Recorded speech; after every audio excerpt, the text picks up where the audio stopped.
It's time for the Mets to take another shot at a win. After all, in every season, only a certain amount of rain can fall. At Citi Field in New York, the New York Mets play the Philadelphia Phillies.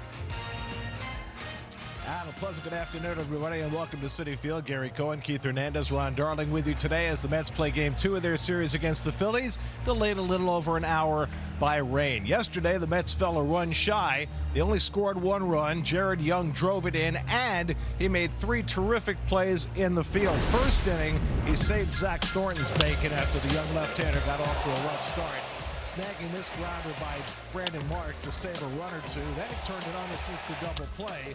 Later on, he took a base hit away from Kyle Schwarber.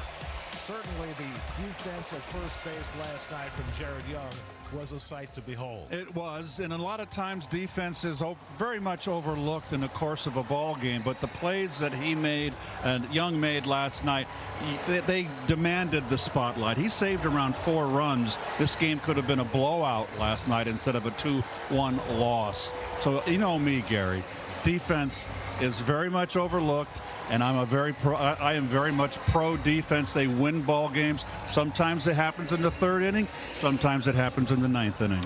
Jared Young was not plan A as far as first base for the Mets this year. That was supposed to be Jorge Polanco, who's actually going to start a rehab assignment in AAA today.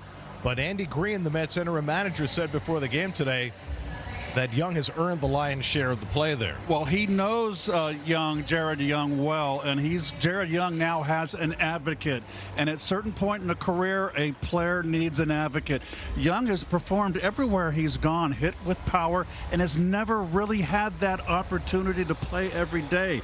With Andy Green, what he told us, he's going to get the lion's share of the play, and this is a big opportunity for him. Andy Green was Young's infield coach in Chicago. He told Young last night, "You're a lot better than you were under that last infield coach."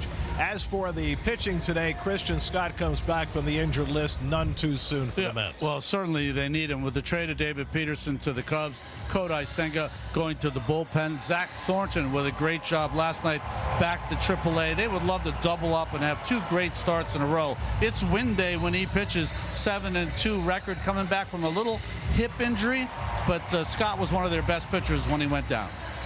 Scott will be facing the Phillies for the first time as the Mets try to snap a 7-game losing streak on a rainy day at Citi Field. All the action coming up on SNY.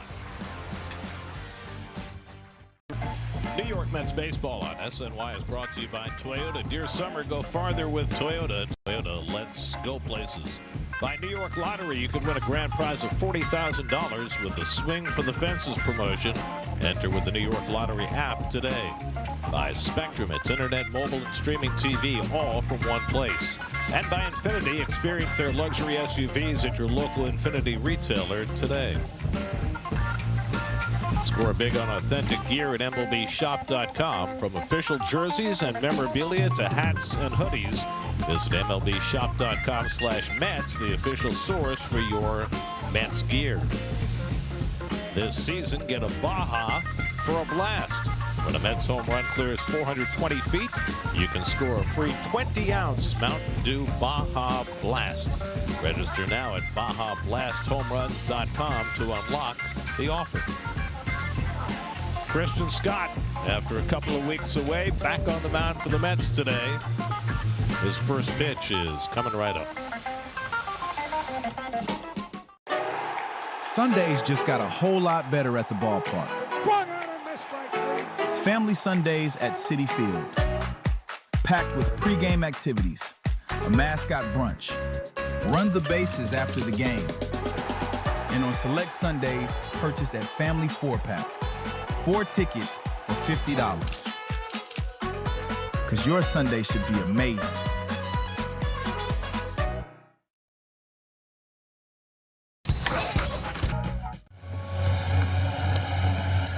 27-year-old Christian Scott came back from Tommy John surgery this year. 9 starts. Just spent a couple of weeks on the IL with a hip impingement. Not a big deal. Got a cortisone shot. Felt better the next day. And now back in the Mets rotation. Here's the Hyundai starting line for the Phillies today. Gabriel Rincones will get the start in right field. Justin Crawford in center. So no Derek Hill to rob home runs today. Rafael Marchand will start behind the plate. By the way, the Phillies today signed Tommy Pham to a minor league contract. The Mets earlier this year, the Orioles, and now the Phillies might have him on their big league roster at some point. You never know when you're going to need the experience of Tommy Pham. 2 of the numbers for Scott, who pitched 16 days ago. First pitch breaking ball in for a strike to Trey Turner. How often do you see that? First pitch last night, Turner hit a fastball for a double. Good call, Ron.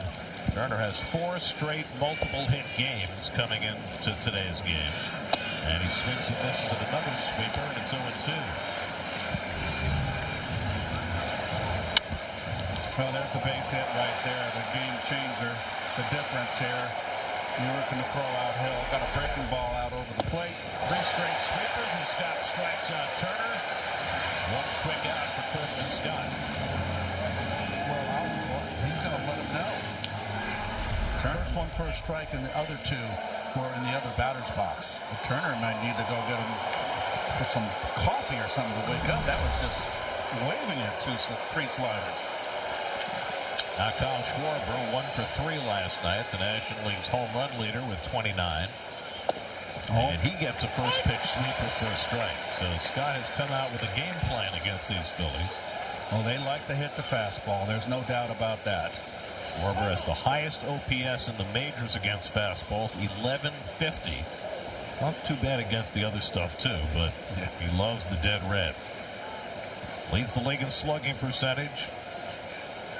Leads the league in OPS. He passed by Soto and Ohtani last night. And now after all those sweepers, a changeup from Scott. And now it's a ball and a strike to Schwarber with Bryce Harper on deck. And he moves his feet. And we were talking last night, Ronnie, about the fact that the Mets against the Phillies in these 4 games so far have not really moved their feet. These guys are at the top of their game. They're red hot. Unless you move them around, they're going to be comfortable. And if they're comfortable, you're going to be uncomfortable. Scott facing the Phillies for the first time, and Schwarber got ahead of that sweeper and pulled it foul. 2-2. Your Genesis, the Metropolitan defense. Alvarez gets to start behind the plate. Beatty at second base. Only his second start at second base all year long, where he played a lot of second base last year. 2-2 coming. Fastball up and away. There's fastball from Scott. The full count to Schwarber. You know, to add to your point, Ron, about moving their feet, you looked at Wheeler last night. He pitched inside. Tried the backdoor breaking ball and missed the ball 4, and so Schwarber draws a 1-out walk.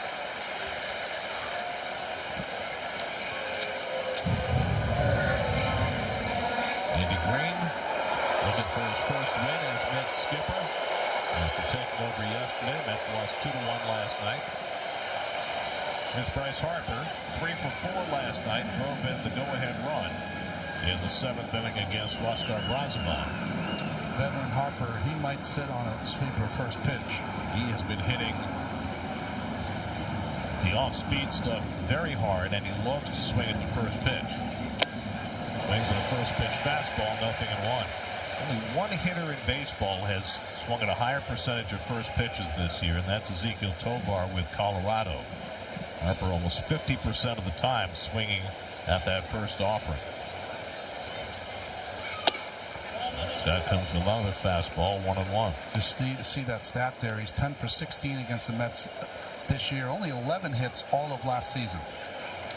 42 career home runs against the Mets. More than any active player. Always taps that bat on his shoulder.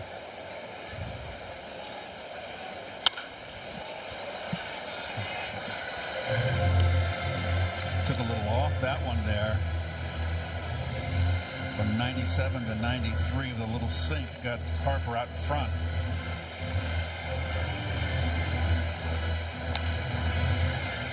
Tim Mesa is going to be the opener for the Phillies today. He's warming up in the bullpen. We expect the right-hander Alan Ronhell to be the bulk pitcher, but Mesa will be the opener. 1-2, and Harper takes a sweeper for strike 3 call. He knew it. 2 down.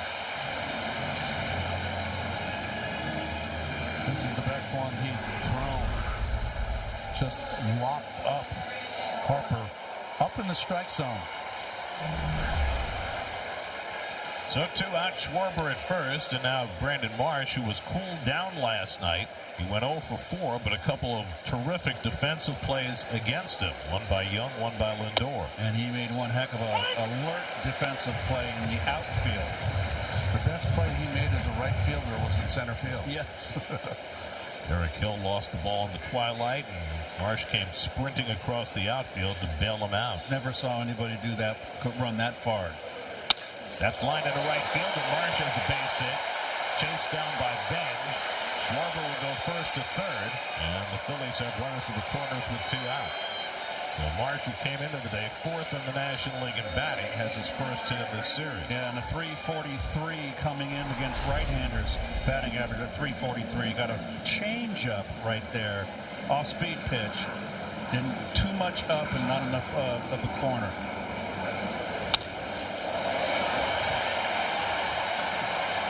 Schwarber is the closest thing to have to watching Babe Ruth run. He has the same kind of jog.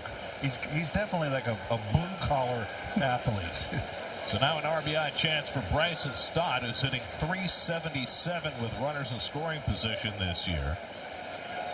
First and third and 2 out. And Stott gets a breaking ball and flies it to shallow left. On comes Soto. Side retired. Christian Scott strands a couple in the first inning. Mets come to bat with no score. On the Mets starting lineup, Bo Bichette back at third base after DHing last night. Mark Vientos will get the DH call. Jared Young has been hot with the bat and with the glove. And the Mets will face the left-handed opener, Tim Mason. Played in the big leagues in Toronto, where he was a mainstay of the Yankees, and Pittsburgh. Millersville University product. Masters at Ohio. He's pitched well for them. Millersville in Pennsylvania, a Division II school, has produced 4 big leaguers. Carson Benj leads off for New York and takes the first fastball from Mesa for a strike. Benj 1 for 4 last night. He's 6 for 16 with 2 home runs against the Phillies in the 4 games so far. Phillies won 2 out of 3 last weekend, the first one last night. Slider outside, a ball and a strike. Benj, Soto, and Bichette for the Mets in the opening inning against Mesa, who last pitched 2 days ago, a scoreless inning against the Nationals. He's gone as many as 2 innings this year, and he's thrown as many as 33 pitches in an outing.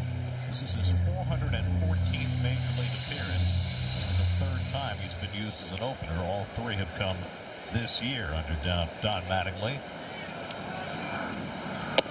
The Phillies were 9-19 when Mattingly took the reins. 10 games under. Now they're 10 games over 500. Yes, they are. 46 and 36. What a turnaround. I'll say. 2-2 to Benj, and he lines one the other way for a base hit. Carson Benj continues to excel against the lefties, and the Mets have a leadoff base runner. He certainly does. Well, last night in the first inning, Juan Soto hit what looked like a 2-run homer until Derek Hill intervened. What a play. One of the best catches you're ever going to see. That was fabulous. He looked like Richard Pryor there, Gene Wilder. We bad. We bad. Soto went 0 for 4 last night, dropping his OPS to .950, which is good for 3rd best in the National League. 10th in batting at .294. Mesa fires a strike, and it's 1-1. Mesa's keeping the ball away from the left-hand hitters early. It's only the 2nd batter up here. Benj stayed in nicely and just took that pitch away to the left field for a base hit. Soto takes a slider for a strike, and it's 1-2. Slight rain coming down. They can play in this. We played in worse, Ronnie. Played for an hour and 10 minutes at the start by rain. This should be the last of it. And the slider away, and it's 2-2 to Minnesota with Bo Bichette on deck. And I seem to recall that good old Shea Stadium did not hold the water well. The guys from Southern California used to call it Lake Shea. Outfielders got their socks wet all the time and spikes. Soto flies one out to left center. Back in the gap goes Crawford. Makes the catch at the edge of the warning track. And back to first goes Bench. One away. All right, you got the Philly Tri-State Chevy dealers defense. And you've got Gabriel Rincones, his 9th start in right field. Crawford in center, his 63rd start. Marsh moves over to left. Sosa at third base, only his 10th start. So they're moving Sosa around. He's played a lot of positions. Rafael Marchand behind the plate. First time we've seen him this year. Ball strike to Bo Bichette. JT Realmuto plays more than any catcher in the game over the last decade or so, but rare to see him out of the lineup. Bichette 1 for 4 last night, hitting .350 on this homestand. Bench at first and 1 out. And Alan Rangel, who was expected to be the bulk reliever for the Phillies today, is up in their bullpen. The Mexican right-hander. They never let him start again. They've always put an opener in front of him. Right over the top, it looks like. Yep. He has the highest arm angle in baseball this year. I mean, higher than Jonah Tom. 70-degree arm angle. He's got higher than Trey Savage in Toronto? Higher than Trey Savage. He has a parachute change and apparently a curveball. He throws 70 miles an hour. We're going to see Savage on Monday. Yep. Up against Nolan McLean in the opener in Toronto. He'll move right spot. Bo Bichette. Gonna have 3 weeks for him. He's going to get quite a hand tomorrow, right? Yeah, Toronto? Oh, Monday, sorry.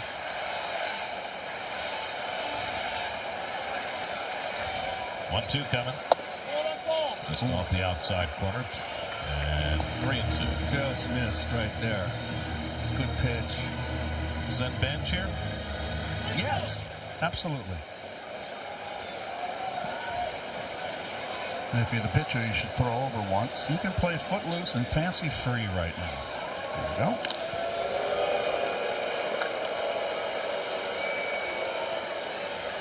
Got to be careful. That could be the D- move, and you might have a good move. Well, if you're running, you're just relying. You're not trying to steal the bag. Not going, and Bichette pokes one foul. Meza, by the way, has never had a pickoff in his career.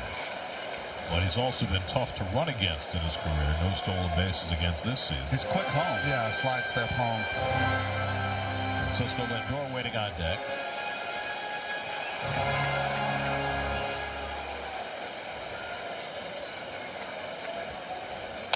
Bichette fouls back on the fastball. Just under that one. That was a pitch to hit right there. The Mets in their 7-game losing streak have not scored a first-inning run. Last time they scored in the first inning was their last win a week ago Thursday in Philly. And the green. 8th pitch of the at-bat coming to Bichette. And he lines one to short. Caught by Turner. That ball was moving away from Turner, but he was able to reach out and snag it for a hard second out. The slider is the ball that Bichette pulls predominantly. And he hit a rock here. Top of your screen left. Good reaction from Turner. Well, not running Bench saved them, kept them out of double play. Sure did. It was 109 miles an hour off the bat from Bichette. Now Lindor, who in his last at-bat last night got his first hit since coming back from the injured list. We were talking last night about it. Remember, he was originally ruled foul, and then they changed the call. He went off the sidewall, and we were wondering single or double. I asked Andy Green about it today. It's grounded to third, charged by Sosa. And Green said he was pretty certain it should have been a single. That's why he had no argument. Lindor grounds out to end the inning. No score after 1.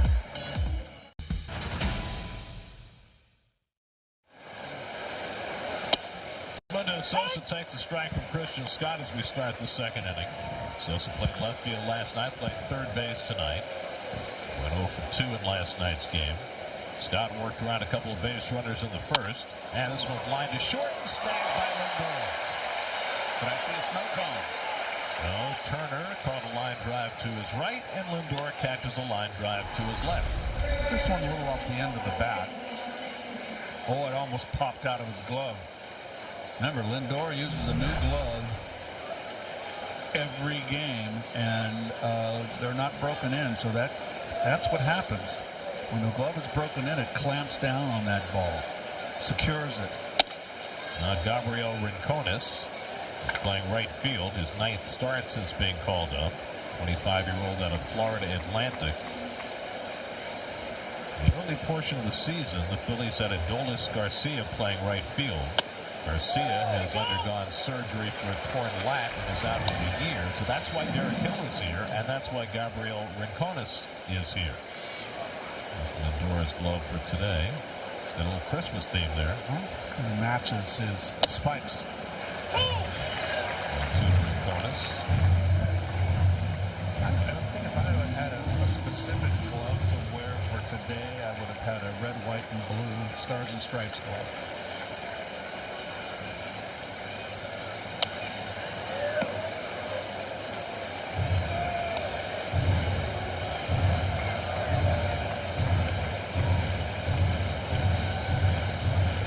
His dad was a pitcher in the Mariners organization briefly.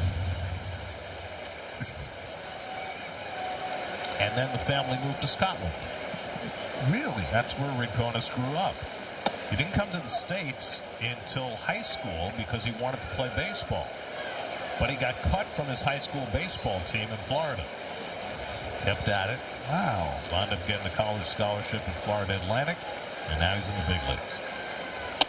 Oh, he's down on strikes on a heater from Christian Scott, who knows all about Florida baseball. Well, Scott's got a good fastball. We know that, and he's not afraid to use it. First 15,000 fans at the July 8th game against the Royals will receive a Mets camo trucker hat from the Tunnel to Towers Foundation. For tickets, go to Mets.com/tickets. Look at that beautiful city. There's Justin Crawford. Crawford came off the bench last night, went 0 for 2. He's gotten most of the reps in center field. The 63rd game he started this year as a rookie. He's 22 years old. Son of the great Carl Crawford. And I don't know if he's as fast as his dad, but he can run. His dad was just a blur. Fastball by Scott, 98 for a foul tip, and it's 1-2. Here's Carl's 480 career stolen bases. Very nice. Great players in Tampa Bay history. Great career, wonderful career, championship, Gold Glove, All-Star. David Price, and B.J. Upton, and Evan Longoria. Boy, they had some players.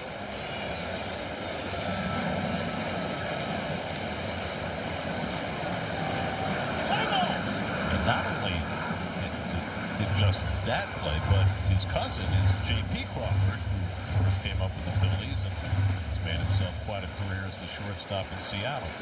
2-2. And that breaking ball down, full count. Different kind of breaking ball, almost like he took something off that pitch, or maybe a more like a curve. I prefer him to get more of that to the left-hand batters. Just be careful with that horizontal breaking ball. Get it to break down. Round ball on the right side. Beatty gets in front of it. And the side of the time. Scott with 1-2-3 second. No score at Citi Field. Tim Mason stays out there to start the second inning with the lefty Jared Young leading off. So Jared hasn't had much opportunity against left-hand pitching since joining the Mets, and now he's going to get a lot of opportunities.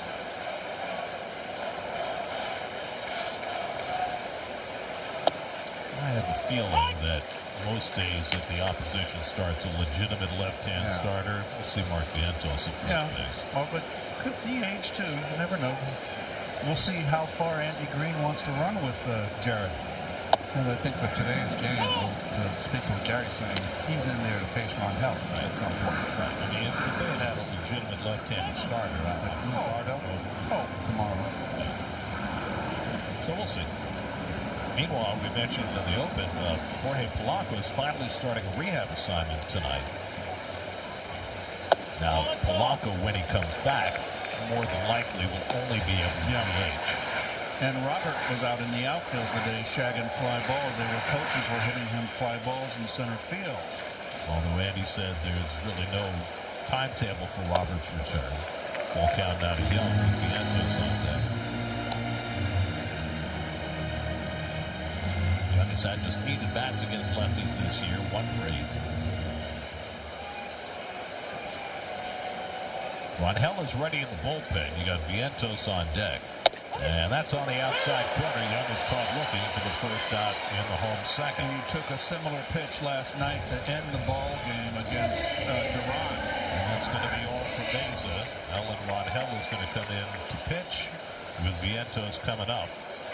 Well, the Mets finished the first half after Thursday night's game, and certainly the rookies and Juan Soto and the bullpen have been the best part of what the Mets have put forward, but the starting pitching and the offense and the injuries, not so good.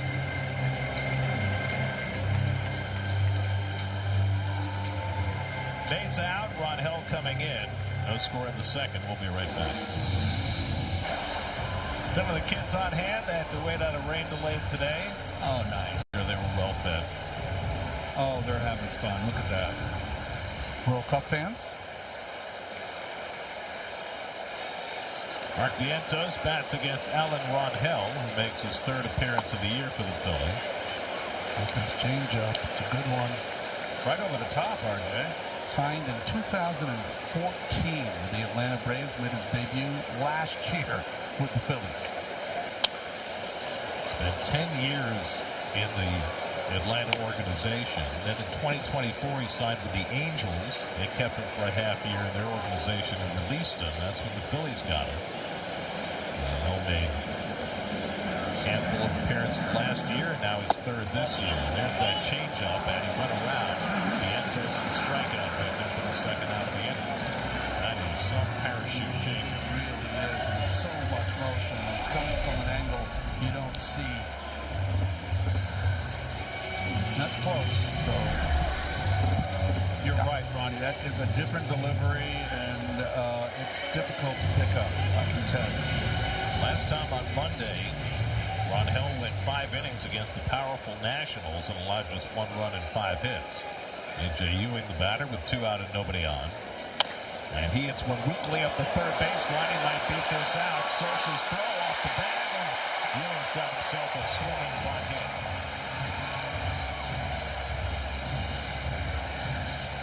Sosa was in, and he still couldn't make that play. Swinging bunt. And Ewing runs everything out. I know he smelled the hit here, but folks, you've seen him enough now. He runs out routine ground balls hard. He's a hustler. So Ewing at first with 2 out. Ewing got picked off twice last night by Zach Wheeler. Red Beatty swings at a first pitch fastball and fouls it off. Beatty playing second base today after Ronnie Mauricio played last night. Beatty's trying to fight his way out of a really deep slump right now. 2 for his last 26 after going 0 for 3 last night. Yeah, it's been a rough run for him, no doubt.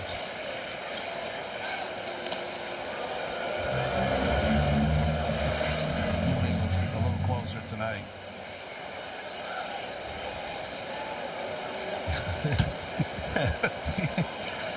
You just understand what he said to Harper. I'm not going to fall for that again.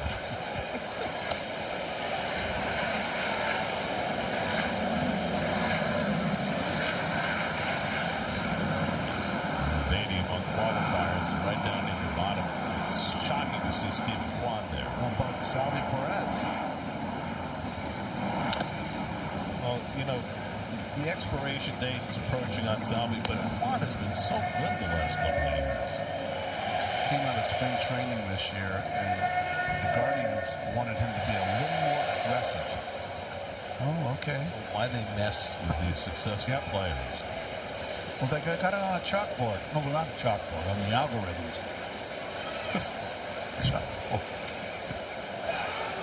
That was like a throw. That was a big jump from the chalkboard all the way to the algorithm. No, I mean, somewhere there's the abacus. Yes. You remember they showed Vince Lombardi doing the sweep with the guards pulling on the chalkboard. Very primitive, but basic. Oh, Ewing was going to take off before time was called. Beatty called timeout. Yep. Oh, Ronell's thrown over twice, so he can't throw over again unless he picks him off. So Ewing gets big lead this time, and there he goes. And Beatty grounds one to Harper, and snags it with a bit of a fall and grabs it to end the inning. After 2, Mets and Phillies, no score. The third inning with no scoring, we check in with Steve Gelb. Steve? No, guys, one of the really interesting things about covering this game now for as long as I have and seeing this next generation come up where all they know is analytics and the slow motion cameras and everything like that is how the terminology has changed, the way they talk the game has changed. And I was having a conversation a few months ago with Christian Scott, and he was talking about a sweeper, and he says, yeah, sometimes it gets a little verty, and then I have to, and I said, hold on, wait a second. What do you mean it gets a little verty? What does that mean? And essentially what he means when he says it gets a little verty is that it just stays on plane, stays a little high, and so he needs to alter how he throws it in the zone. But I thought I'd go to one of the veteran pitchers on this team, A.J. Minter, and see how he's seeing the conversation evolve, and he was really funny about it. He said, I don't really understand a lot of what I hear sometimes. So sometimes I'll be sitting with these guys and a pitch will be thrown and they'll say, oh man, that was a 22-9. And he's like, what are you talking about? What's a 22-9? And they're talking about the horizontal break and the vertical break. Said to me, I still don't know which one comes first though, so I lay off. AJ's funny. But it's a good point because it's really important to understand that the analytics that have ruled front offices for the last 20 years have now created a generation of players who have grown up with the numbers and the available information and are able to translate that into creating performance. Yeah, that opaque language is fully embedded in every clubhouse around baseball. I mean, they always, locker rooms always had their own language. Didn't they, Keith? That people who didn't play baseball wouldn't know, but it's even more opaque now. Marchand hits one deep to right. Back goes Bangs right at the wall to make the catch. Rafael Marchand is hitting 107. Made a bid. But came up a little shy for a long first out. Well, Marchand's 8 hits this year. 2 of them are home runs. Almost got his third. Marchand was trying to pull a Freddie Fermin. Trey Turner has struck out his first time up.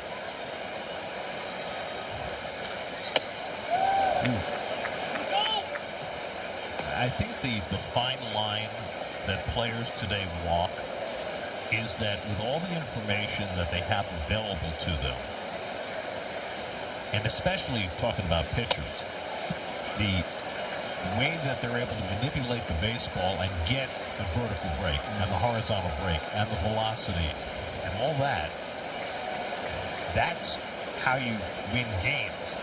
But that can't be the end in itself. And I think that's where sometimes things get lost in translation. You know, this has never changed. Even when Keith and I played 40 plus years ago, you had to distinguish between the information you got that can work for you and what does not apply. And I think the same happens now, is that you have a lot more information, but you got to make sure you understand it and use what will make you better, and not just cling on to whatever's new. And the next thing you know, you've lost the basic foundation of your athleticism. Very good point. And you mentioned it, Ronnie and Gary. If you got a pitch that can run this way and run the other way, a breaking ball that goes this way and that way, well, those are 4 different pitches. And can you command 4 to 6 pitches in the course of a game? Ball forward to Turner. Second walk given up by Scott. Well, I think You know, the interesting facet to me is that in many cases, players are being evaluated and paid based on the metrics as opposed to the results. And that causes the players to chase the metrics. One on here, Schwarber, who walked his first time up. I saw a video recently of Jim Palmer, the great Hall of Famer, and about a minor league pitcher, and he asked the pitching coach about the pitcher. That he's talking spin rate and this and that, and Jim just said, hey, he's got a good slider, a good fastball. He just needs to command those two pitches and he'll win. Ooh. Nasty cutter by Scott. Produced an ugly swing from Schwarber, and it's 0-2. I tied him up. Yeah, late break. That's why Schwarber looked bad on that swing. But don't let that swing fool you. No.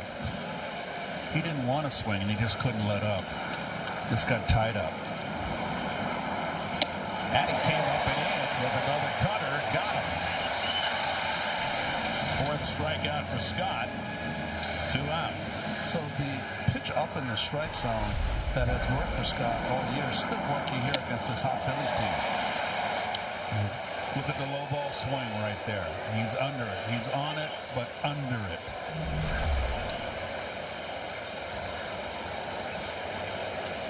So 2-out Turner at first, and here's Bryce Harper, who got caught looking on a breaking ball his first time up. Turner has 15 steals and 17 tries this year, still one of the fastest players in the game. And Harper takes a strike. It's hard when you're hitting ahead of Schwarber and Harper to do a lot of base stealing. Very interesting. You said Garrett Harper swings at the first pitch. He took one right over in his wheelhouse, right down the middle, low, and he took it. Interesting. I guess you feel like you're in scoring position whenever Schwarber or Harper comes to the plate.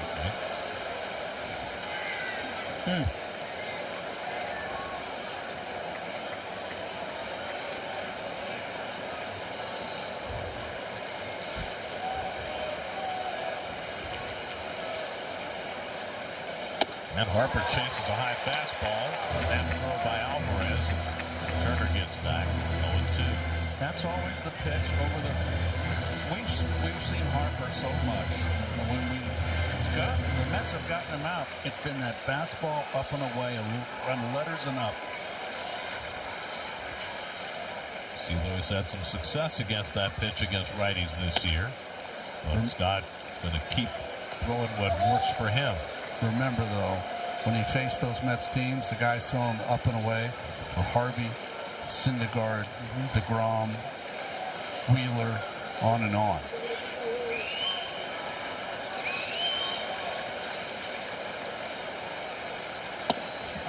Moves his feet with a sweeper, and it's 2-2.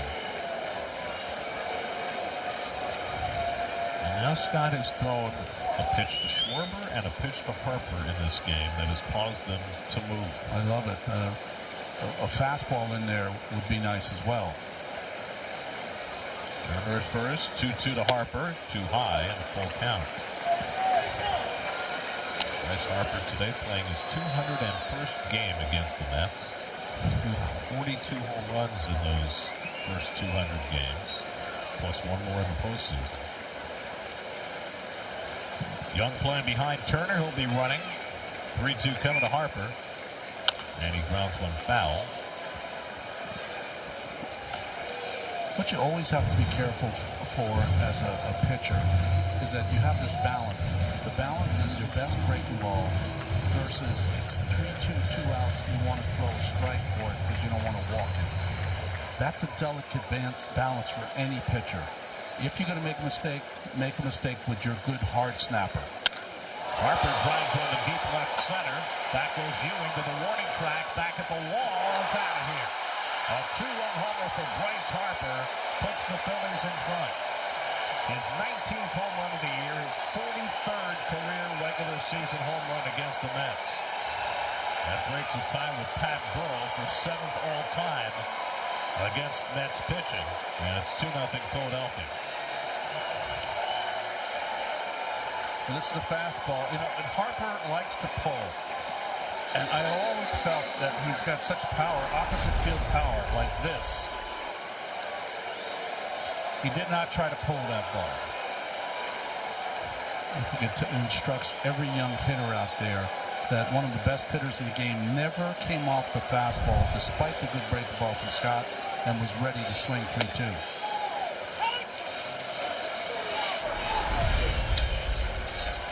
Ewing gets there, but nope, needs another yard. It's 4th and 1. We needed Derek Hill's vertical. Height. And there's he's on top of the plate. That ball's down the middle. That's a ball you can pull when it's down the middle. You as a hitter can play it in the right center field or right, or you play it to the other gap. And 2 strikes, Harper played up the middle. It's the 5th home run that Scott's allowed in his 10 starts this year. And Harper's 6th extra base hit against the Mets in 5 games this season. As he hit the cycle a week ago today. Swing and a miss, and Marsh is down on the sweeper. 5 strikeouts for Scott, but Bryce Harper's 2-run homer has the Phillies in front 2-0 in the 3rd. Mets down 2-0 as they come to bat at the bottom of the 3rd against Alan Rangel. Francisco Alvarez didn't start last night. Came off the bench for a pinch hitting assignment. 5 for 16 with 3 home runs on this homestand. It'll be Alvarez, Benj, and Soto for the Mets in the 3rd against Rangel, who got the final 2 outs in the 2nd. Pours over that slider for a strike, and it's 1-1. Tim Meza got the first 4 outs as the opener for the Phillies.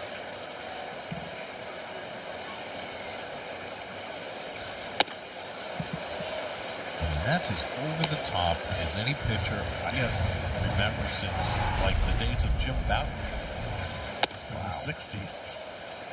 Bouton would lose his hat. He was directly over the top. Hurt his arm. Before he became a knuckleball. That's right. After he hurt his arm. You were talking about Jim Palmer earlier. He was over the top. Yes, he was. Yep, he was. Beautiful motion. 1-2 coming. And a pop-up into shallow right. Rincones jogging in. One away.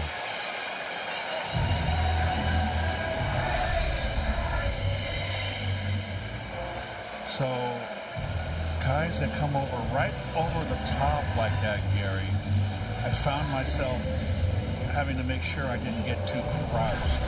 I had to stand more upright. Why?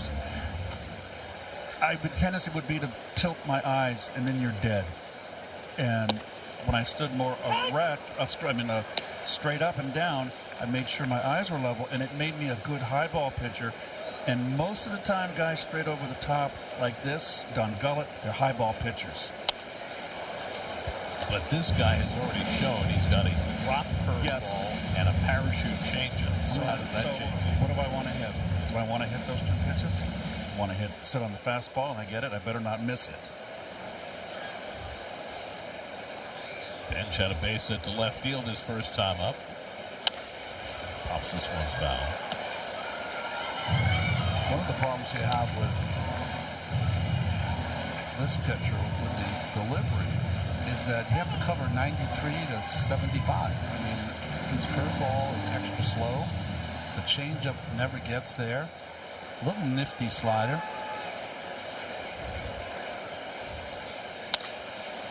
Lofted out to right center. Crawford angling in. And he gets there. 2 out. Oh boy. Well, we're not at Philly. But we do have cheesesteaks here. Oh. It's a lot of grease. Oh, Lord have mercy. I love that we got the audio of the cheese whiz. Oh, now he's going to come underneath. Oh. There you go, Keith.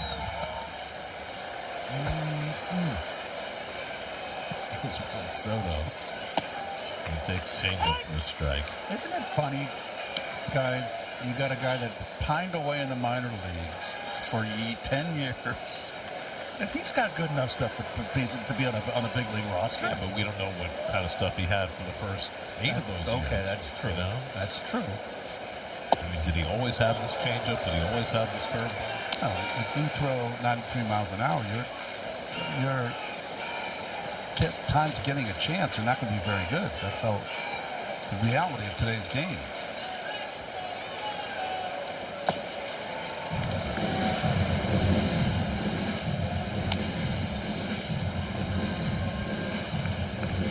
Notice his follow through too, Ron, is that he really follows through to the first base side of the mound. And, you know, once the ball leaves his hand, that has no effect. From a hitter's standpoint, that's a nice curveball right there. Soto's going to challenge that one. The batter is challenging strike ball. Soto didn't touch his helmet. He pointed himself in the eyes and looked at the umpire. That's good enough. The pitch is a ball. The Mets have 2 challenges. He told him he was going to chop down. That was a 12-6 right there. That was what we call in the Little League fields as kids, the drop. CBS powered by T-Mobile, 3-1 to Soto. And he takes the changeup down for ball 4. And that's up a 2-out baseman. Remember, Doug Eddings is one of our veteran umpires, and he spent seasons, years, calling that curveball in the front of the plate. The ABS registers it in the middle of the plate. Doug, year after year, is probably the most prolific strike caller in the game. If there's pitchers where he's having dinner, he never pays for dinner. It's Bichette, who had a bullet that was caught at shortstop by Turner his first time up. Oh, so he's got a big strike zone. Okay. So it's like I Frank think that's Foley. what I meant. Okay. Why couldn't you take it either way?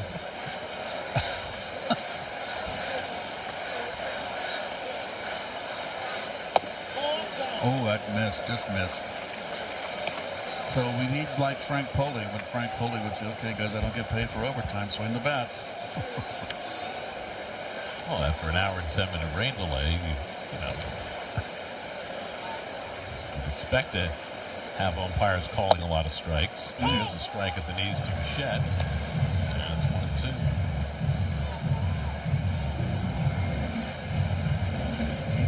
For a guy that throws over the top, he keeps the ball at the knees. Hell ahead 1-2. And Bichette strikes out on the changeup. And that's the second strikeout for Ron Hell. Mets are done in the third, down 2-0. Fourth inning, 2-0 Phillies. Bryson Stott leads off against Christian Scott. Scott. Well, Oprah.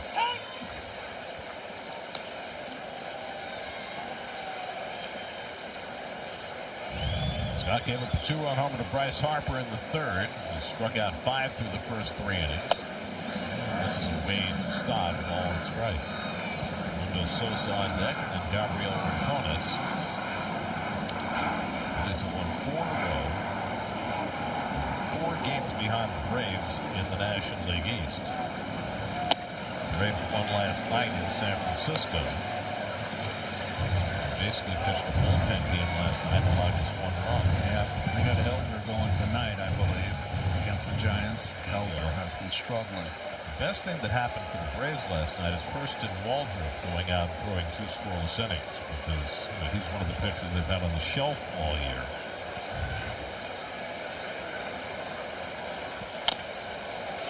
Drake Baldwin, though, in the middle of a 0 for 25. Ooh. The Braves were so good for so long. Now 4-10 in their last 14 games. So 10.5 game lead shrink down to 4 with the Phillies playing as well as they are. And the Marlins not all that far behind. The Marlins won last night. They're now 17-5 in June. 1-2 to Stott, and he pokes that one foul.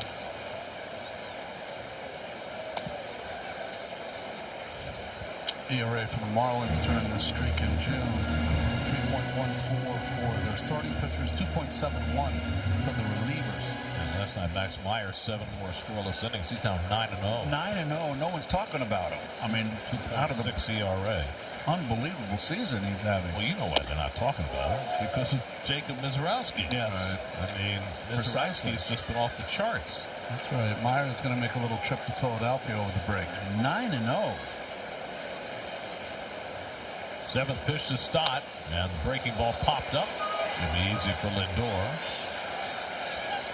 Lindor always uses two hands. Well, we showed you the cheesesteaks. Now you got the hot dogs and the brats. But that's a little more acceptable. Whoop, one slip there. There you go. You missed one. There you go.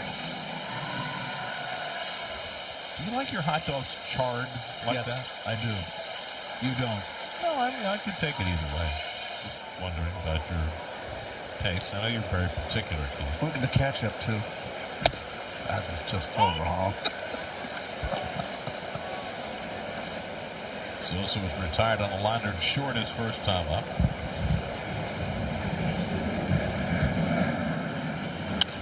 And that's it sharply, but right at Beatty. And so Scott's got 2 outs with no problem in the fourth. That's another thing that Andy Green said we had our meeting in his office this afternoon. Well, yeah, early afternoon. He said that Beatty played a very, very good second base last year, and he's going to play some second base. So, yeah, because what I asked him was, because Beatty is very comfortable at third, and so is Mauricio. And last year we saw Bo Bichette play second base in the World Series when he came back from his injury for the Blue Jays. And I was just wondering if there was any consideration to maybe, moving those guys around. Not that you need to move guys more than they've already been moved this year, but Pitches a ball. Phillies have 2 more challenges. Jonas wins the challenge. And he said he hadn't spoken to him about it. Really, it was too early to even think about that. And also, we don't know how long Marcus Semien's going to be out. Foul tipped on a fastball, and it's 1-1. Andy Green, 4 years managing the Padres. He's a bench coach in Chicago. Last 3 years has been in the front office.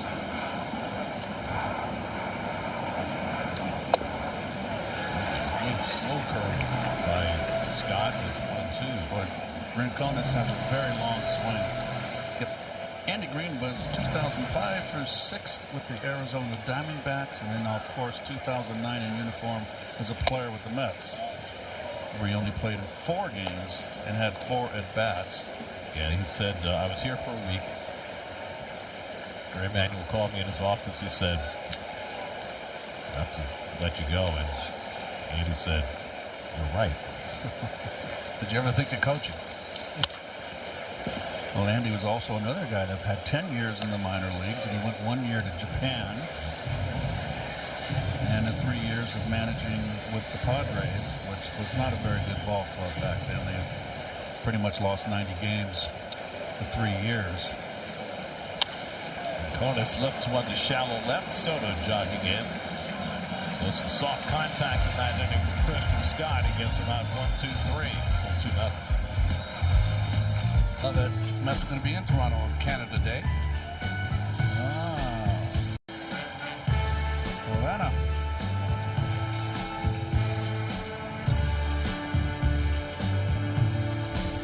Baseball around the globe. An international flavor.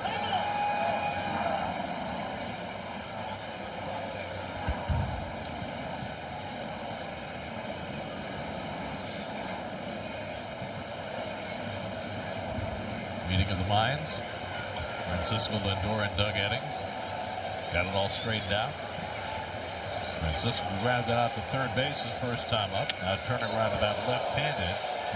And takes a fastball up and in from Ron Hill. Maybe he's a little annoyed about Lindor delaying the first pitch of the inning. Ron Hill didn't appreciate it, I'll tell you that.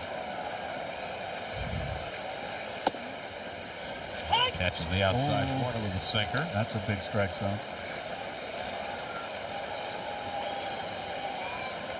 Lindor, Young, and Vientos for the Mets in the fourth. Lindor dribbles that curveball foul. 1-2.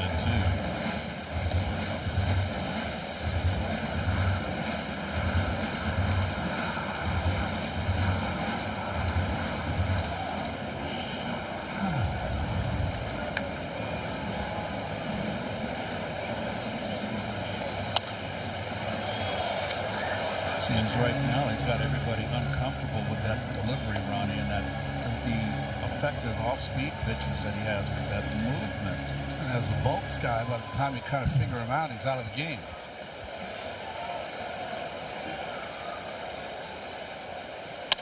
That's drilled to deep right center. Back goes Rincones to the warning track.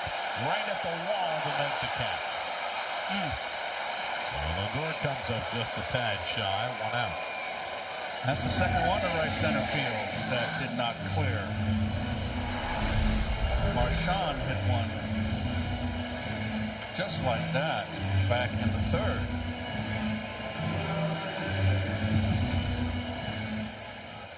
A little cooler this afternoon. It's muggy, a little mug in the air. Little mug. Never heard that before. I like to cut things short. I'm like Hemingway. Little mug. Little Hemingway.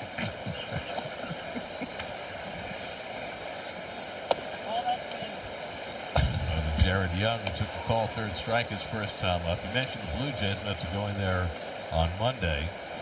They lost to the Rangers today. The Mets are going to miss Dylan Cease in that series. He got beat up a little bit today. Lifted off to left field. Back goes Marsh. Plenty of room. 2 out. Road Ahead is presented by Infinity. Day game tomorrow, then 3 in Toronto, including that Canada Day special on Wednesday afternoon. Then the Mets go to Atlanta, where we're going to have a lot of time on our hands. I'll say, I don't know what I'm going to do Saturday and Sunday, Garrett. Off day Thursday. National TV Saturday and Sunday. And we got to stick around for Monday night's series finale. Exactly. The rare wraparound series. You and I can take a walk together in the park, you know. Well, I mean, given Something in the park with... Well, it's July 4th. Yep. Everything's going to be closed, Keith. What are you going to do? Vientos went around in a half swing. I mean, the way you figure it is, there's so much rain when we go to Atlanta that one of those games, Saturday or Sunday, is probably going to get rained out, and we'll end up with a doubleheader on Monday. Do not say that. I'm just preparing you for the inevitable. You know, after all that time off on Saturday and Sunday, you're going to need a little extra work on Monday to get yourself back in a groove. 1-2 to Vientos. Changeup misses away. 2 balls, 2 strikes. And that's a night game on getaway day, too. So that means 7:30 game. we're not going to get, the team won't get back, and us, I'll have to fly the charter because we got a game the next night against the Royals. You're going to be working in that game against the Royals? Yes. Yeah, so we're going to be down around 2, 3 o'clock in the morning. I have a lot of Turner friends that live in the Atlanta area. Do you want me to reach out? Would you like to go to a barbecue on Sunday? No. No. That's all right. Absolutely not. What are you thinking? Sorry about that.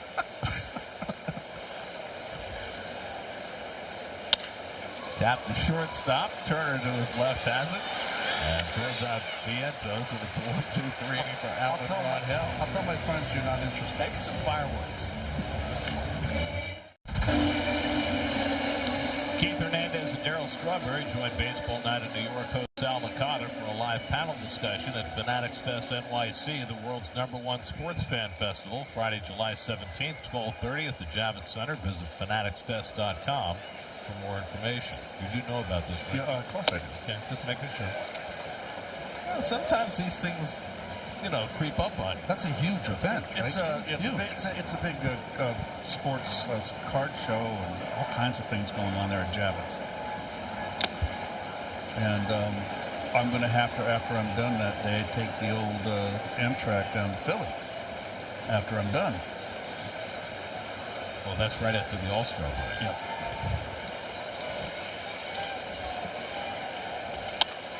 We don't do the first game out of the All-Star break. I understand. That's Thursday. Yeah. Off Friday, and then So the event is Friday. Okay. So then I'm skedaddling down to Philly.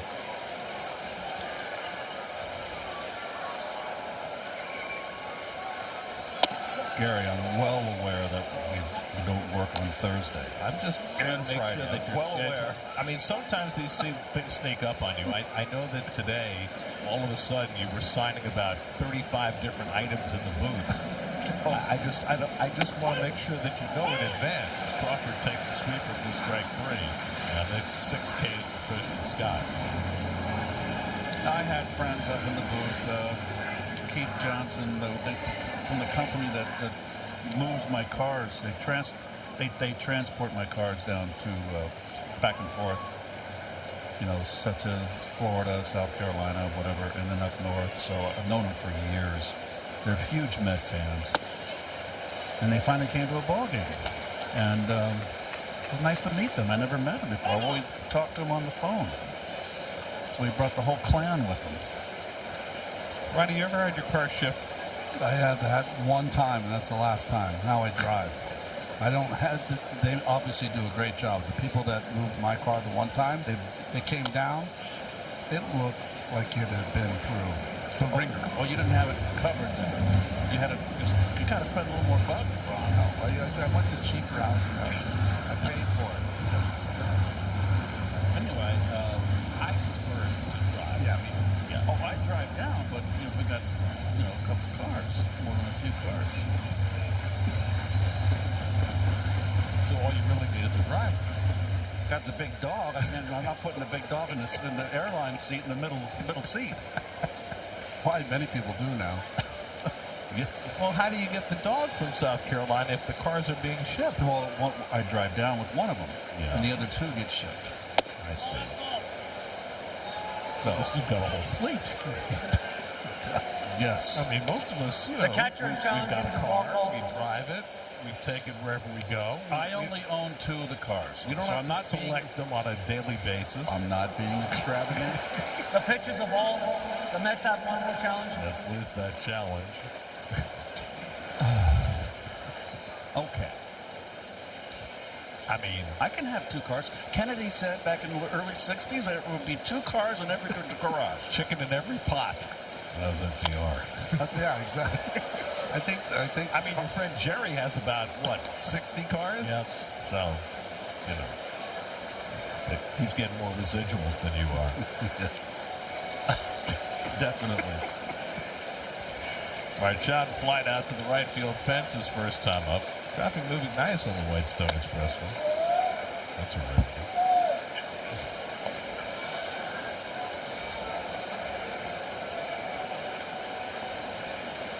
Rafael Marchand making his 19th start this year. That's line to center field, and Ewing will have to play it on the hop. So Marchand, who came into the game 8 for 75, hits one to the fence his first time up, and he lines a base hit his second. Ball's down in the strike zone. Left hand. Oh boy, that's not a bad pitch. That's down in the way in the corner.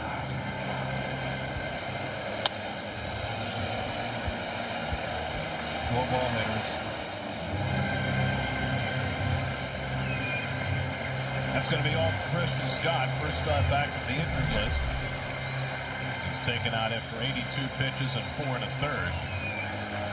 And A.J. Minter will come into the game. Called to the bullpen, brought to you by Nissan.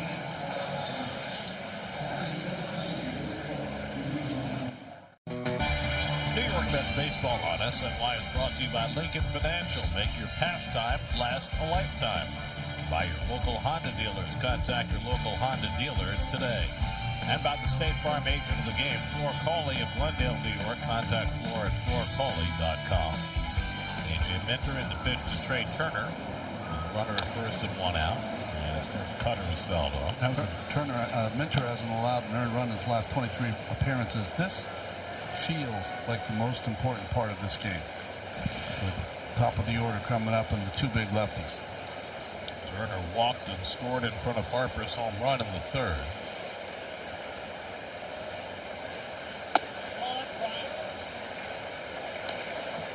Christian Scott threw 82 pitches over 4 1/3, 3 hits, 2 runs so far, 2 walks, 6 strikeouts, a home run. All in all, a nice return to action for Scott, who should be able to get deeper in his next start, which will be in Atlanta. Turner turns one foul on 2. Oh, there's a ball. He's just too quick. He's mad at himself. That was up in the strike zone in there in the middle, and he got it towards the end of the bat. This is a guy Minter has handled over the years. Turner's just 2 for 14 against AJ. There's a lot of meetings when Minter pitched for the Braves, and Turner, of course, with the Nationals, the early part of his career. 1-2 coming. Goes away with the changeup, and it's 2-2.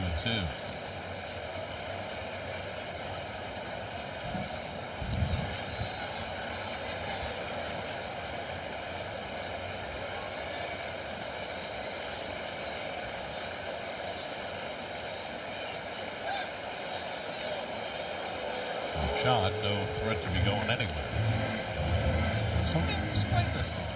Roster construction. The Phillies have JT Realmuto, who catches more innings than anybody in the game. The Phillies are carrying 3 catches. Yes, they are. They have Marchand, and they also have Garrett Stubbs. I wouldn't know this for a fact, but Garrett Stubbs seems to be like the good luck charm for them. He's always around. He doesn't catch that often for Dave Dombrowski's club, the president of baseball ops. What a good man that is. Yeah, He's a while talking to him. Class act, great guy.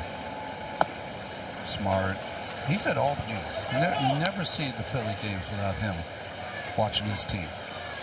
He has been a successful executive so many different places. Montreal, Detroit, the White Sox, Boston. 3-2 with 1 out. Marchand not gun, and Turner flies one out to center. He should have plenty of room. 2 out. Minter gets his man, and now he's got to face Schwarber.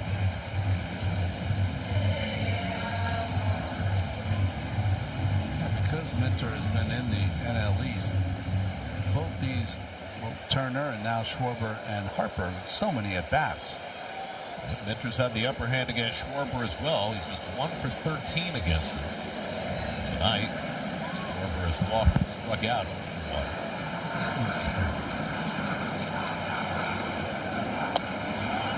The fastball away for ball 1. Schwarber has 10 home runs against left-handers. He had 23 last year, which set a record for. He's got 16 lefties. 16 extra base hits and out of 33 hits.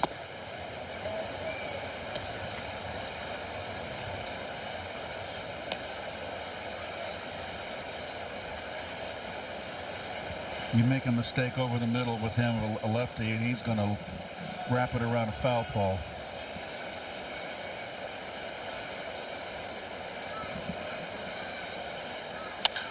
He pops this one up into shallow right. Beatty has it lined up, and that retires the side. So Minter gets a couple of key outs at the top of the 5th to keep it a 2-0 game halfway through. We go to the bottom of the 5th inning, waiting for a hitter. Oh, I guess he finished his circuit of the bases. Next. Don't bite your nails. Oh, he listened. And he had some dance moves. Look at all these cute young people. Look at that. Ewing fan already. A.J. Ewing leads off in the home 5th and takes a curveball down from Alan Ronhell. Ewing has the only hit against Ronhell. A swinging bunt up the third baseline in the 2nd inning. And that jammed him. And he fouls it off 1-1. Boy, up and in fastball. 28-year-old Alan Ronhell, just his 8th major league appearance, 5 last year, now his 3rd this year. Looking behind the opener, Tim Mesa, who got the first 4 outs today.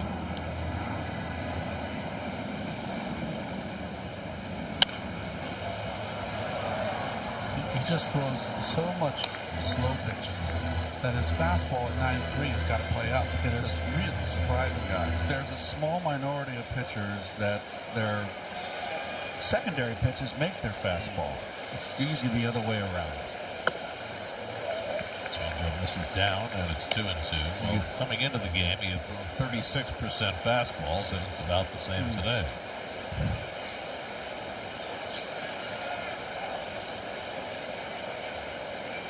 And Ewing goes down swinging on the changeup.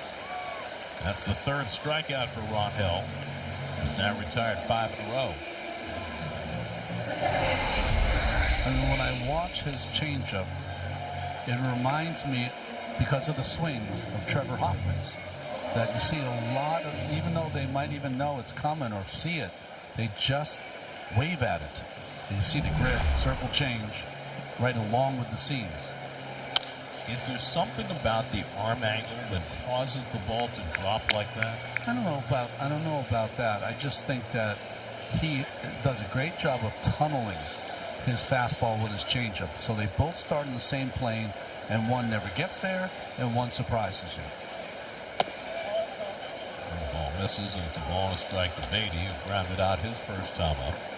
I just think the key for him is also his motion is difficult to pick up.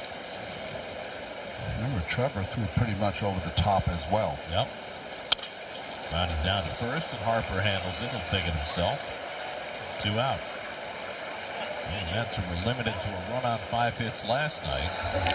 Just 2 hits so far this afternoon, and looking for their first run with Francisco Alvarez coming up. Mets have lost 7 straight games. Earlier this year, they lost 12 straight. Last year, they had 3 losing streaks of 7. The Mets are the only team this year in the majors to have 2 losing streaks of 7. Kind of the flip side of the Cubs have had those 2 10-game winning streaks.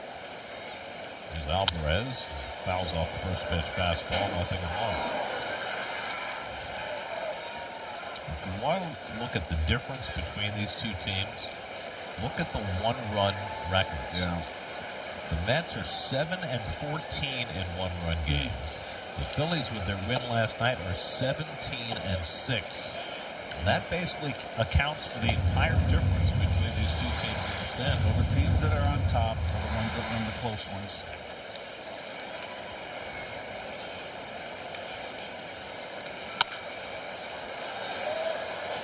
Now, the analytics people will tell you that if you lose a lot of 1-run games, it means you should be better.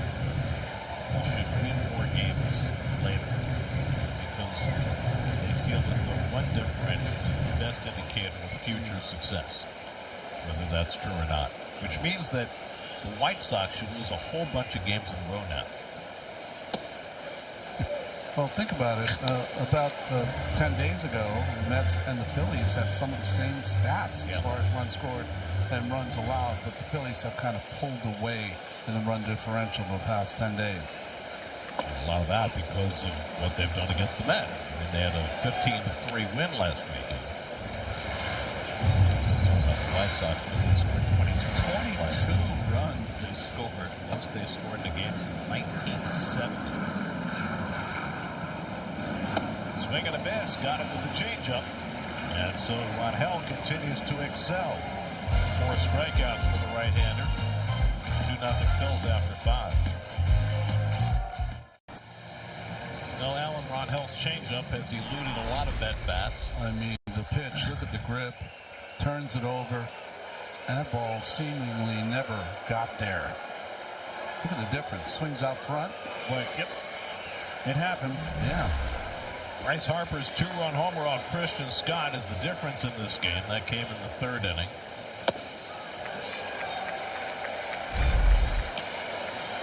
Got a fastball. I believe it was 3 and 2, and went the opposite way with it.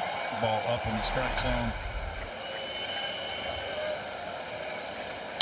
It was Harper's 43rd career regular season home run against the Mets, which puts him 7th all time. 3 of the 7 for Phillies. Mike Schmidt, 49. Ryan Howard, 48. The other 4 in the top 7. Willie Stargell, who's at the head of the list with 60. And then Willie McCovey, 48. Henry Aaron, 45. Of course. Stargell, what a player. Now, what do you suppose is the most home runs that any player has ever hit against any particular team?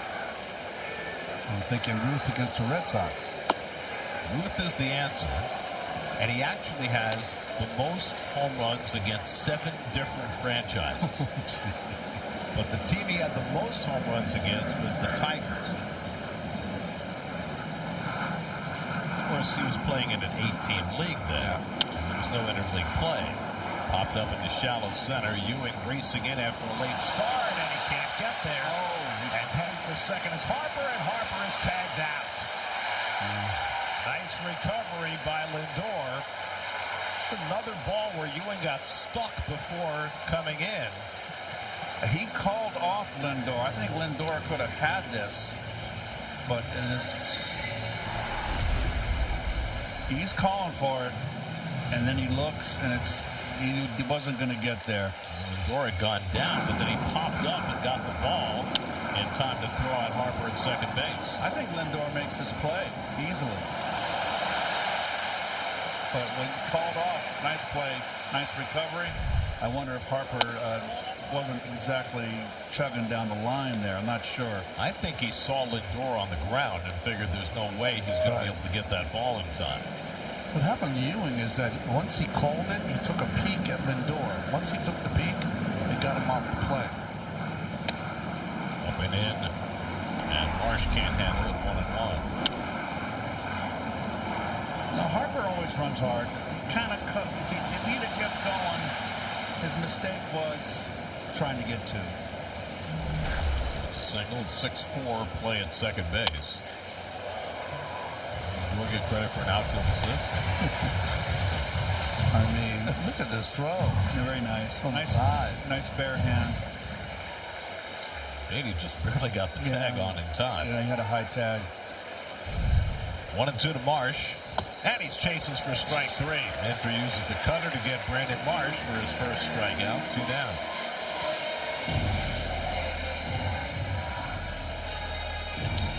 In MLB storylines, we mentioned the Braves struggling with their offense lately. You know about the Phillies and the Marlins, hot in June. The Nationals score and give them a lot of runs. And then there's the Mets at the bottom of the NL East. And the Nationals, with all that poor pitching, I mean, they lead in the league in runs scored. They're only a game under 500. They play exciting games. The Phillies hit go-ahead home runs 3 straight games in the 9th inning against the Nats. No team had ever done that before in the history of the game. Go-ahead home runs in the 9th inning of 3 straight games. By the way, just to finish the thought on Babe Ruth against the Tigers, 123 home runs. 123. 123. Out to left center field. Soto and Ewing, and Soto steps in front. I'm the veteran. I'll make the catch. Thank you very much. Side retired. Still 2-0 Phillies in the 6th. Fireworks. Top of the batting order for the Mets in the home 6th. Carson Bench flies one out to right field. Deep. Rincones back on the warning track. He's got room. Got under it. 1 out. Just got under it enough. The ball, though, came down. It didn't carry at all. In fact, it was kept in the yard by maybe a slight breeze in. Maybe it's the mug. Mugginess. It's a little cooler today. The mug. Yeah, the mug. And I don't mean root beer. Mug root beer. Soto, one of only 2 to reach against Angel in 4 innings of relief. That may hit the... Catcher challenging the ball stall. I think that hit the corner. Oh, it just missed. Pitches the ball. Philly has one more challenge. Oh, boy, that's close. Each team's down to 1 challenge remaining.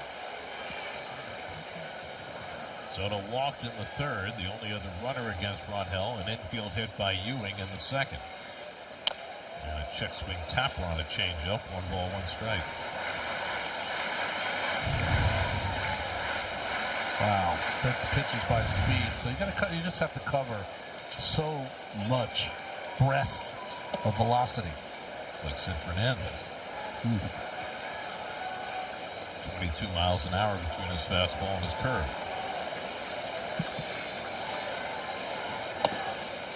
So he takes a changeup for a strike, and it's 1-2. I don't. Did Sid pitch for the Phillies? Yeah, I think he did. Like At the end of his career. Yes, he did. Astros. Phillies. I think Soto's having a difficult time picking the ball up out of the hand. Off Ron Hill.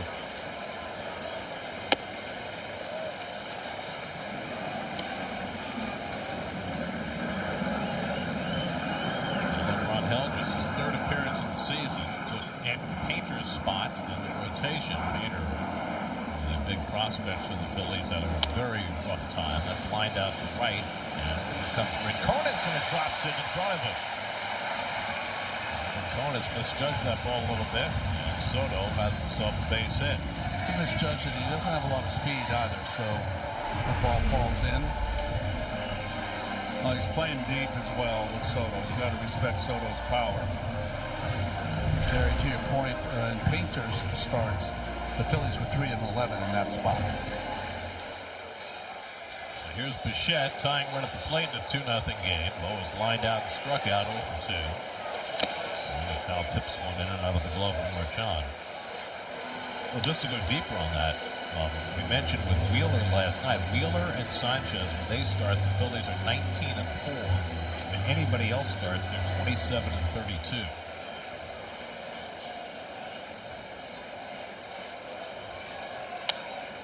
Bichette fouls back a slider, and it's 0-2.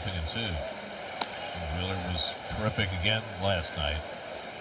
It's just amazing how he has been able to hit the ground running after the thoracic outlet surgery. He's been as good as ever. 8-1, 2.03 ERA through a dozen starts.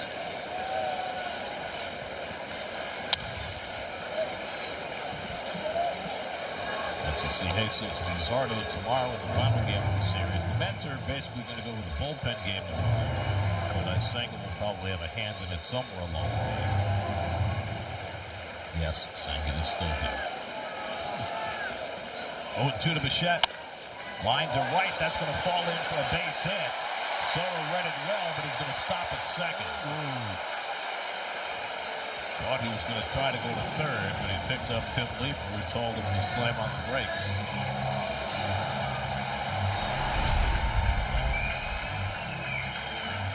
No, little boot right there. And, you know, Soto, the ball's behind you. You got to rely on your third base coach here. He was going to run.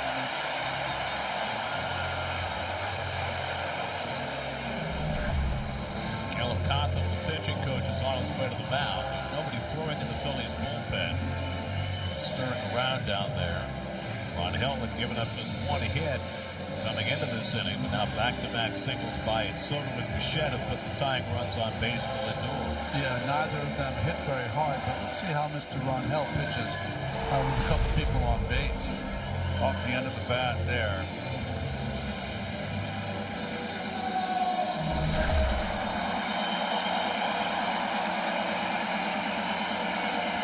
First time in the game, the Mets about a runner in scoring position. Former teammates.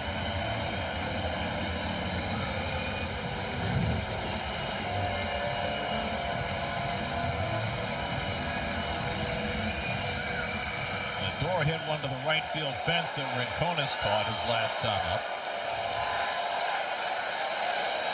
He takes the first pitch curveball for a strike, 0-1. It's a good backdoor 12-6. Strike one. As a hitter, you're going to take that. Lindor 1 for 11 since coming off the injured list. Time runs on base with 1 out. And Lindor pulls one down past Harper and down the line. Soto will score. Bichette digging for third. He's going to be waved around. Bichette's going to score the tying run. Heading to third, Lindor. He slides in safely with a 3-base hit. And the Mets have tied the game at 2-2.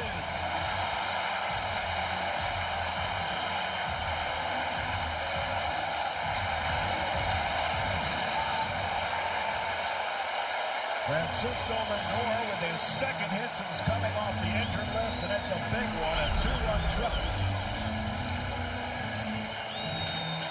Had too much of the middle end. He just didn't get the glove down. Third triple of the year for Lindor. Now the infield in for Young. And Jared takes the changeup down for ball one. Ball to Brown, but it took a big wide turn there. Was not fielded cleanly by Rincones in right field and allowed Bichette to score. Young is 0 for 2 today. A strikeout and a flyout. And takes another changeup up and away, and it's 2-0. Remember, in a similar circumstance, Young hit a ball that just got over the head of Harper, who was in with the infield. Harper, though, back 3 or 4 steps in this defense. Stott and Turner are milling on the grass at second and short. And that curveball stays high, and now it's 3-0 to Young. Let's see what happens with Rincones here.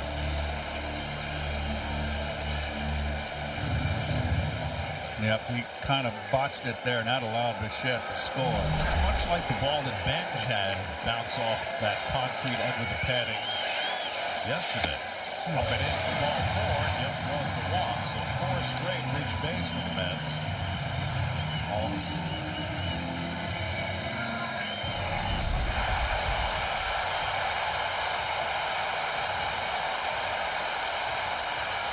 his own third base coach there.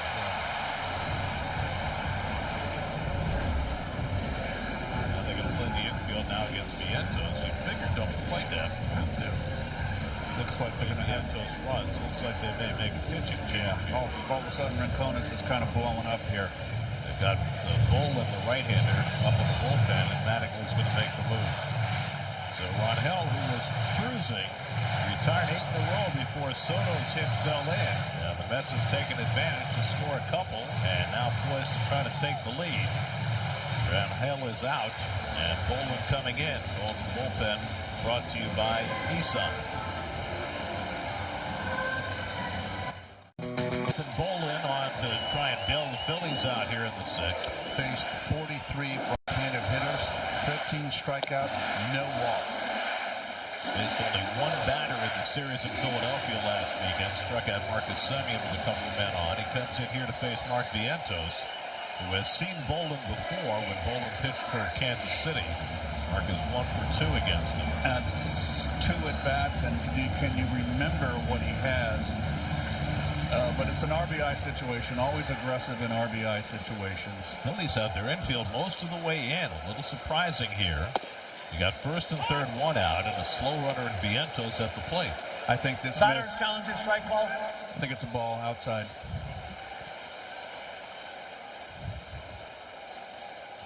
So it is. That's the ball. The Mets See have one Vientos, challenge. when he's not going good in these situations, he's overly aggressive. It's nice to see him not only take that, but get the ABS challenge. Lindor the go-ahead run at third. Young at first with 1 out.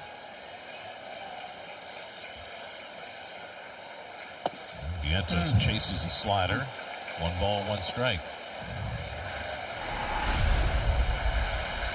So I'm always curious. You get a 1-0 count, miss with the breaking ball, and then you swing on a breaking ball. Why not be sitting fastball? And if it is a breaking ball, take it. Can you explain to me why the Phillies would not play back a double play?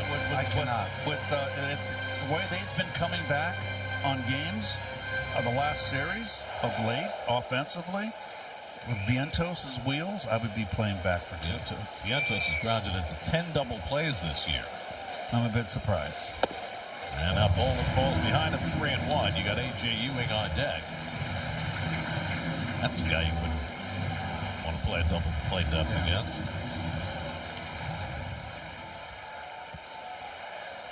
Bolin's only walked 4 batters this season in 25 appearances. He's behind 3-1. And Vientos takes inside, ball 4.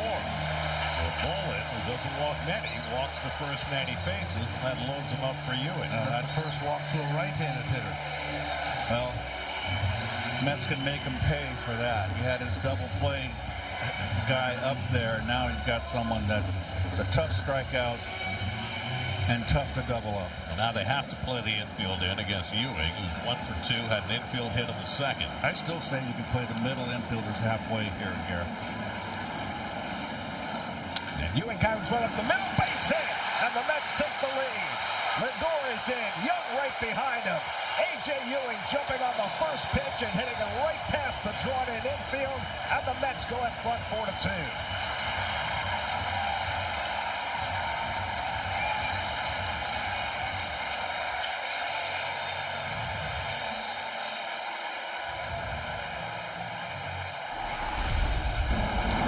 Fastball heading. So the Mets have had a couple RBIs from their longest tenured player and one of their newest players in this inning. All 4 runs charged to Alan Ronhell. He's now on the hook in this game. Brett Beatty will try and keep it going. Still only 1 out. Beatty twice has grounded out to Harper at first base. And he takes a fastball from Bolin for a strike. Hell's final line, 4 innings, 4 hits, 4 runs, 2 walks, 4 strikeouts. But sometimes this game's not fair. He deserved better. He was pitching great. Yep. And things went a little sideways here in the 6th. The key is that they went sideways so quickly that Bolin had to get up so quickly. Well, also, one of the things we really haven't talked about with the Phillies is that their defense has been pretty shaky this year. And their defense in this inning has not been great. In right field, or Harper at first base not getting his glove down on Lindor's triple. Swing and a miss, and Beatty's down on 3 pitches as his struggles continue. And that's the 2nd out of the inning. In defense of Harper, he's not a first baseman by trade. He's played there a lot now, absolutely, but he was an outfielder, remember, in right field with a very strong arm, and he had the injury, and they had to move him to the infield. And he does a good job at first base. So, Gary, I was just wondering, because of their problems on defense, is that why they're playing those interesting shifts? Could be. There's Alvarez. Hits it sharply. Turner's got it on 1 big hop. And the throw across the diamond in time, and that retires the Simon. The Mets score 4 and take the lead. 4-2 as we go to the 7th. Go down on the farm for an update on Mets prospect Kevin Parada as his hot streak continues on the latest episode of the Mets Pod. Subscribe and listen wherever you get your podcasts. Parada, who hasn't had a lot of luck in the minor leagues, has found that AAA might be where he has started to finally make his offensive mark.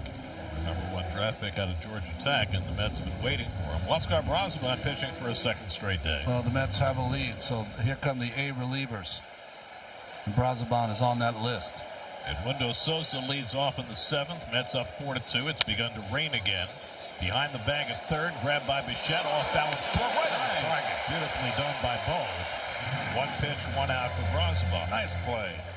Strong arm across the diamond.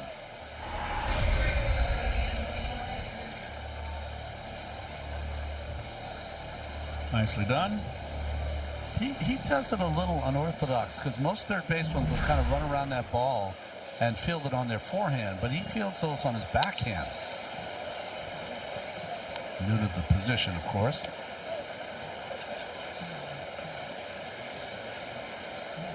Well, A.J. Minter is pitcher of record on the long side. Minter was terrific again today. An inning and 2/3, no runs, 1 hit, 1 strikeout. Gabriel Rincones has struck out and flied out today, 0 for 2. Change up away from Braziman. So Braziman pitched 2 innings on Wednesday in the 2nd game of the doubleheader. He had a rough inning last night, wound up a losing pitcher through 18 pitches. Fly ball out to left, and Soto's there. And this is 3 days out of 4 for Braziman. He's gotten 2 quick outs, which is exactly what you need. Yes. The Mets have it set up for Weaver in the 8th and Williams in the 9th. Both of those guys had last night off. Here's Justin Crawford, is 0 for 2, grounded out and took a call 3rd strike. Phillies' only offense came from Bryce Harper's 2-run homer in the 3rd. Christian Scott went 4 1/3, allowed 2 runs, 3 hits in his first start off the IL. Minter got 5 outs. Braziman pours in a fastball for a strike to Crawford, 0-2. If Braziman gets through the lineup 1, 2, 3 here, the hot lane will be the 8th inning. That's hit hard into right field, a base hit for Crawford. So on an 0-2 pitch, Crawford got on that sinker. And the Phillies have their 5th hit of the day.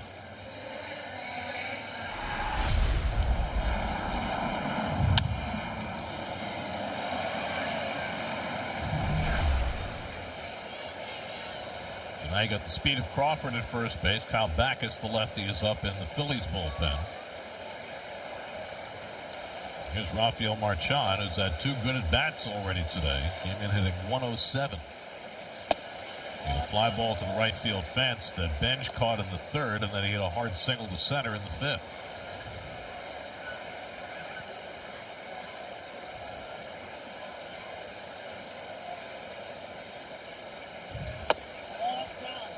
And now 2-0 to Marchand. Well, you said the 8th might be the hardest lane. The Mets have their best reliever this year ready for that 8th inning. Weaver is up right now. There goes Crawford swinging a ground ball to second right at Beatty, and he makes the play to retire the side. Rosenbach puts him a 0 in the 7th after the Mets get the lead. It's 4-2.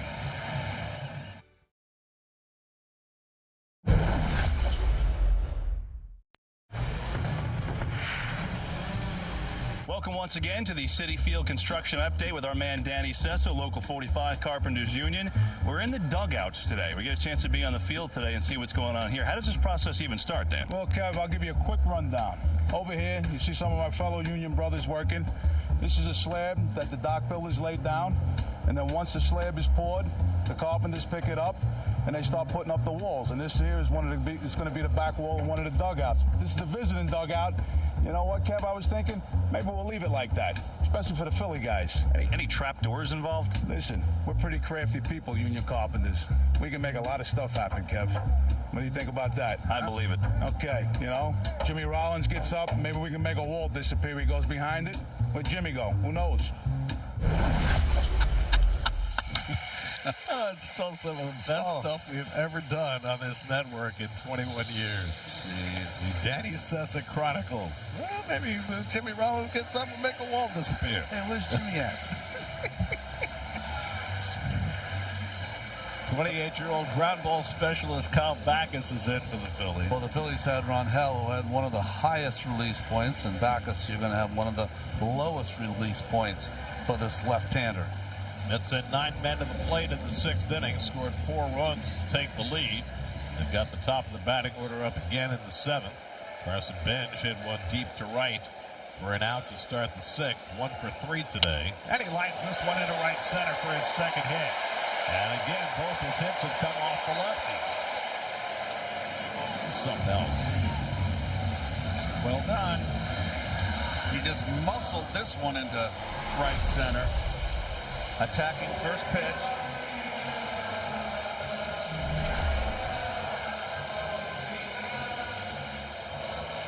So the Mets have their 7th hit of the day, and now Juan Soto, whose base hit to right field, got the Mets started in the 6th. He's also drawn a walk today, 1 for 2.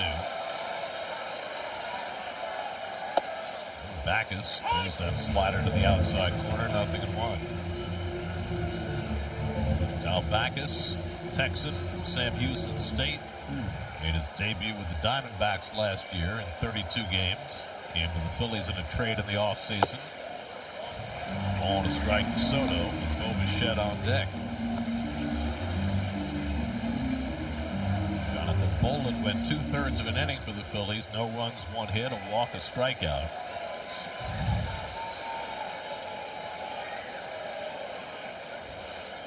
Soto takes a fastball for a strike at the knees, and it's 1-2. Seen a couple of these left-handers on this homestand. Kobe Milner coming in for the Chicago Cubs, and now Backus. Luke Weaver up in the Mets bullpen, getting ready for the 8th inning. Soto takes the fastball upstairs, and it's 2-2. The light rain is falling. A lot of fans in ponchos, some with umbrellas, some just braving it out.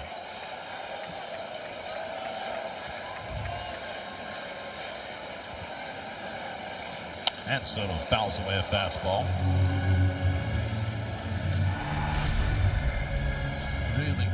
goes. That front foot turned in, drops kind of at the waist before delivering that ball. Steps right across his body and follows through towards the Phillies dugout.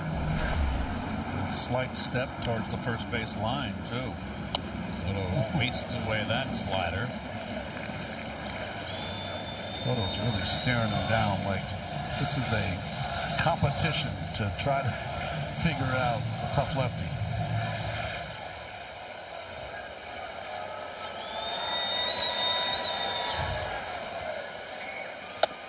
Soto takes a changeup low and it's 3-2.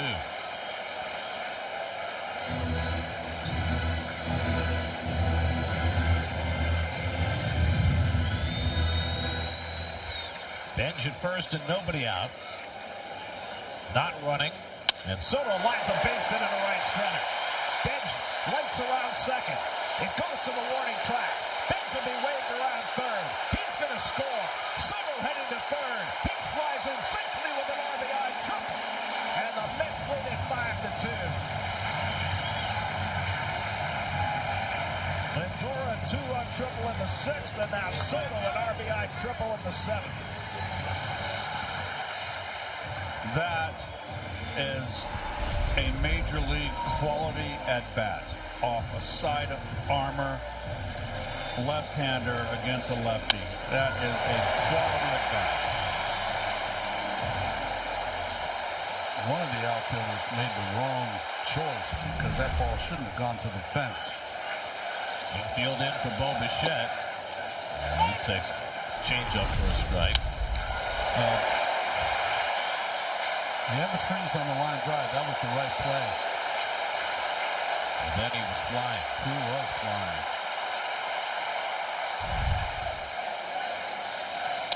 Soto's second triple of the year.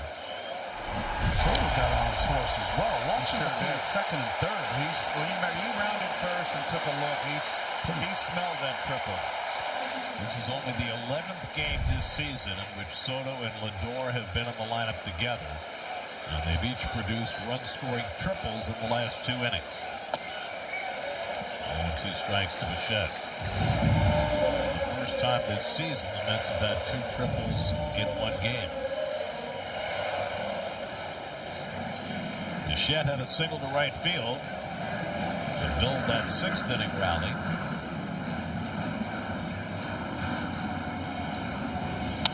Bichette punks one off the right side.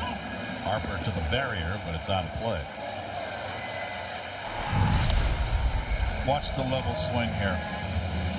Top hand come over. Look at that follow through. That is a thing of beauty right there.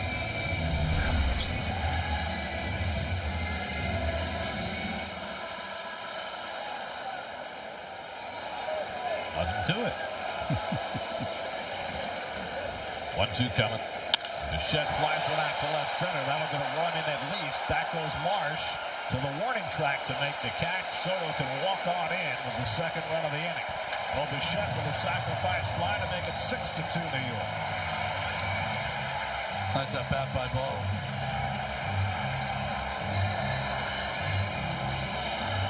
.46 runs batted in now for Bichette. That leads the club. Add-on runs. Gotta love it.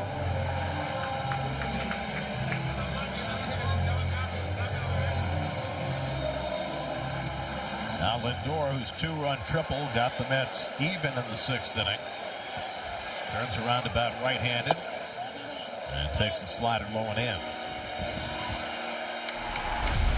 Could be an angle from behind. Look at the delivery from the sidearm there. It's just so important not to tilt your head. Look at the follow through, the top hand. Come that level swing, and that anything belting up, when you swing level, it's like a head-on collision. When you swing up, it's a little more hard to square it up with the ball coming in straight, and you with the uppercut. Soto does not do that. He comes across with that top hand.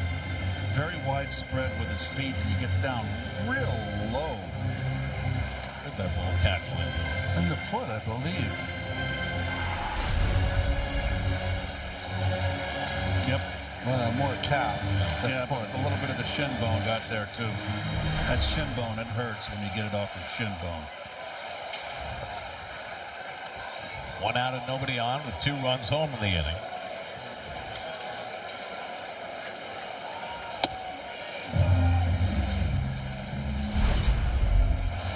Oh, here's the triple changeup.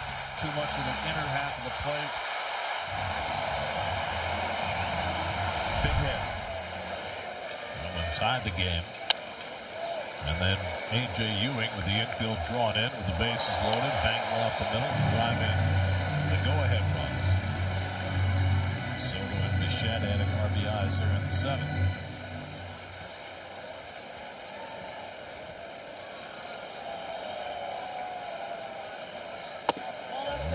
Takes the sinker down, 3-2. Jared Young waiting on deck. Nobody up in the Phillies bullpen. This inning is Backus's.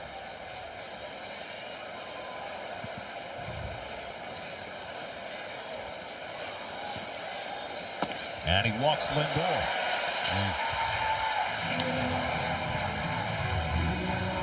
That's all of a sudden putting together some strings in the 6th and 7th. 9 base runners in the last 13 batters. Now Eric Wagaman is going to bat for Jared Young, the lefty in the game. And Caleb Cotham will take his visit to the mound.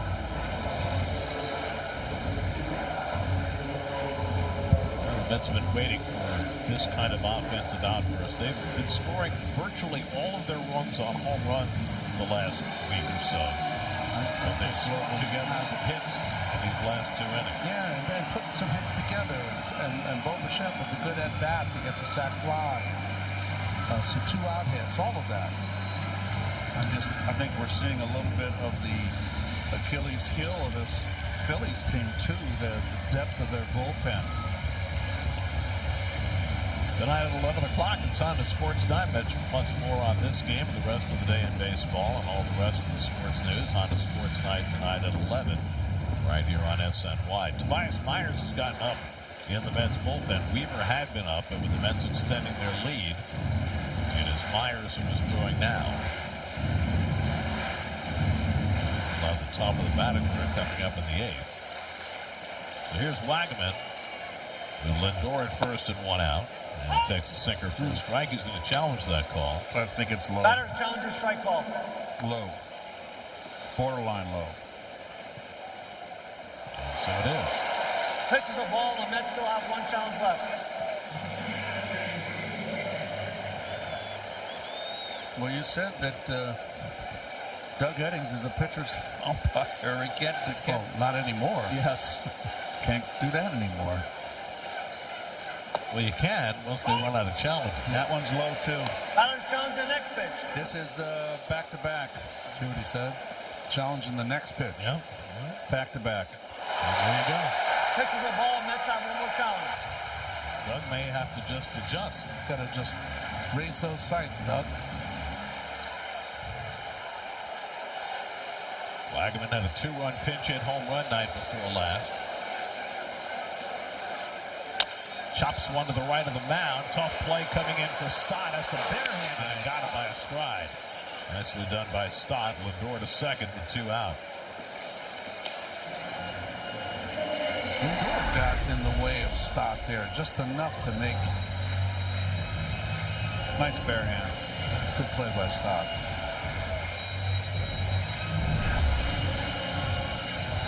So 2 out with a runner at second, and now Mark Vientos. He's 0 for 2 and a walk today.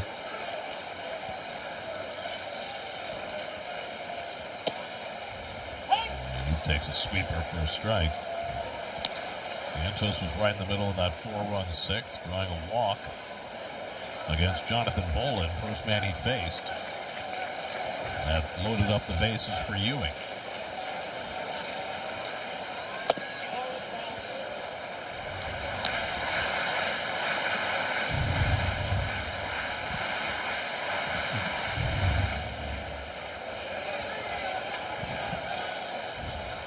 I see some sunlight.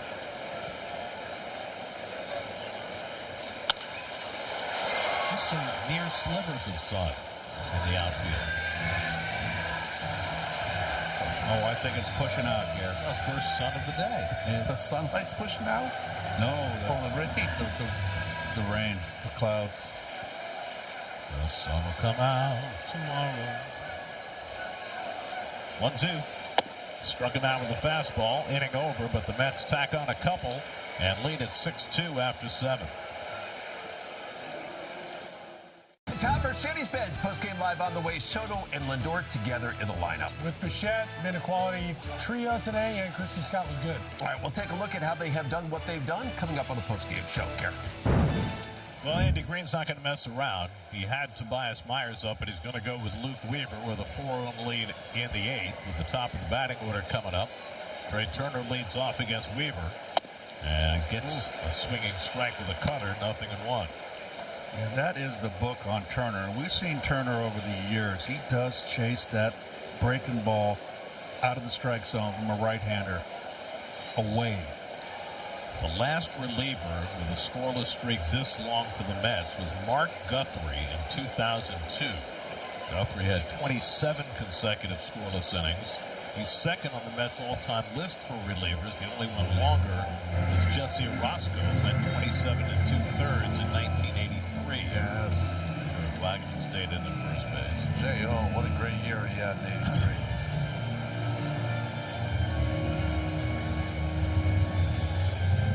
Turner's got great numbers against Weaver. Wow. Killed him. Trey is 0 for 2 and a walk tonight after a 2-hit game last night. His 4th consecutive multiple-hit game. And he takes a knee-high fastball for a strike, and it's 0-2. Schwarber and Harper to follow. This is the key man to get in the inning. Don't want to get any traffic in front of those big left-handed boppers.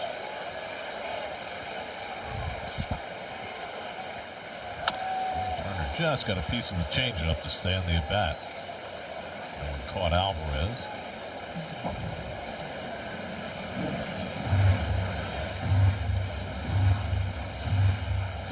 Mets bullpen has been impeccable again today. A.J. Minter got 5 outs. Oscar Brazaban got 3. Minter is the pitcher of record on the long side. He has not made it over 2 years. Andy Green looking for his first managerial win with the Mets.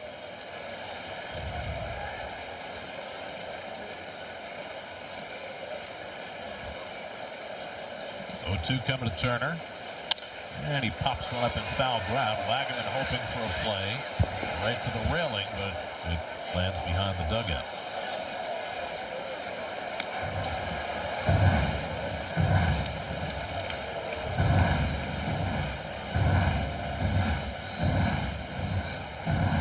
There are now 5 pitchers ahead of Luke Weaver as far as consecutive scoreless inning streaks for a Met reliever. You mentioned 2 of them, Orosco and Guthrie. 3 others, I think you'd get 2 of them pretty easily. The 3rd one, probably not. Roger McDowell, Randy Myers, Yes.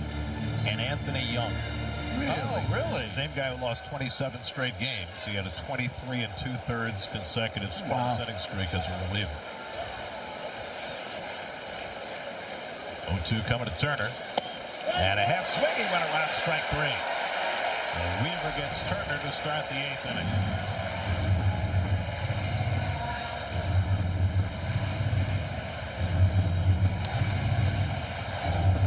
So 1 out, and now Schwarber, who's 0 for 2 and a walk today. Playing big pull on the infield here with Anida, and I'd say yes. And I would do it with Harper as well. You look at that right side of the infield.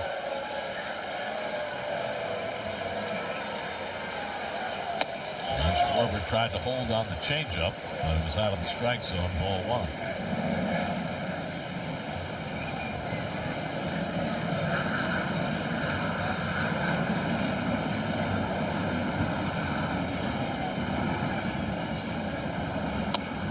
There's a strike, 1-1. Weaver is just really not afraid to throw his fastball. That's been the big reason for his success. He has been predominantly going after hitters with that heater and locating.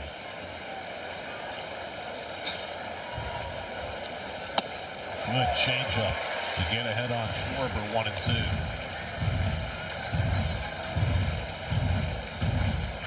Schwarber 4 for 14 in his career against Weaver. Bryce Harper on deck. 1-2 from Luke. Been away with a fastball. 98. 2 balls, 2 strikes. One of those where you rear back toward as hard as you can. Is pitch usage for the season for Weaver.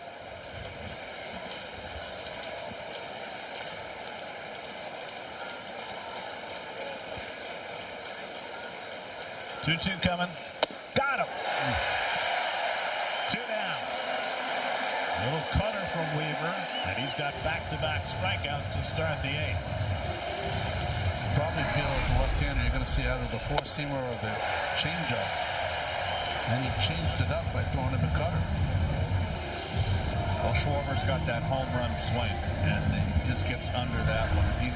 He belt down to the knees, particularly the knees, is where he's going to put a hurt on you.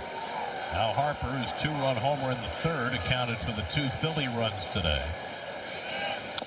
Not only does Weaver have this 22-inning scoreless streak going, but in 3 of his last 4 outings, he struck out the side. Yeah. And he's got a chance to do it again. I mean, he just keeps getting better and better. He's struck out 12 of his last 15 batters. What's interesting to me is, you can see the strikeouts. Look at the whip. What's interesting to me is when he's on the mound and taking the sign or hearing the sign from Alvarez, you can feel his ear listening to the sign, but also his eyes right on the pitch clock, right to his right. Look at the sign, pitch clock, sign. Ball to strike to Harper, who has 2 of the 5 Philly hits today. And the pop fly sent to center in the 6th, but was thrown out at 2nd by Lindor, who got up off the ground and gunned him down. Changeup misses, 2 balls and a strike.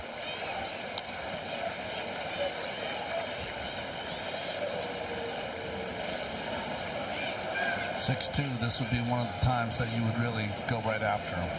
You don't want any traffic on the bases. Brandon Marsh will be next. And Harper breaks his bat, lines it back to Weaver, side retired. A cutter on his hands, and a floater right back into Weaver's glove. Another scoreless inning from Luke Weaver. Time for the mobile performance. Lindor and Soto have the triples, but A.J. Ewing had the go-ahead hit. That was in the 6th inning. A 2-run single up the middle with the bases loaded. Now Ewing bats against Seth Johnson, with the Mets up 6-2 in the 8th.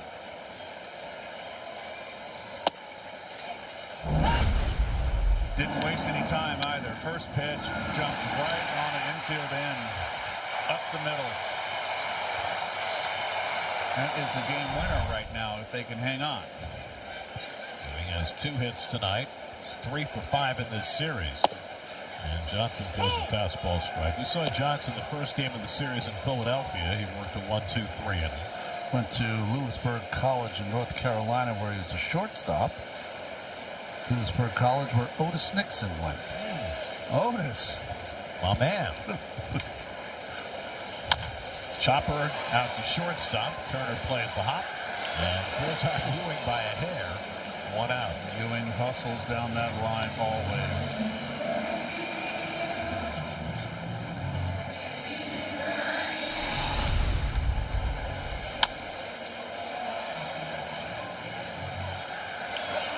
I'd like to know what his time was then.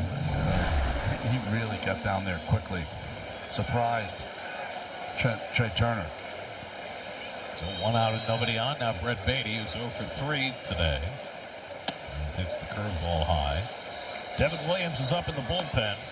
If the Mets score some more here in the 8th, maybe you consider not using Williams, but with a 4-run lead and a 7-game losing streak, got to go with your closer.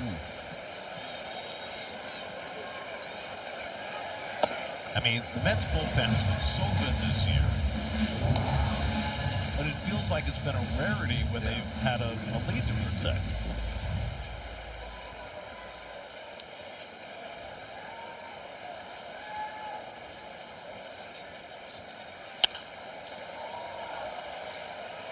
In the top of the ninth, the Phillies will have Marsh, Stott, and Sosa due up. Mets bullpen has gotten 8 outs already without giving up a run.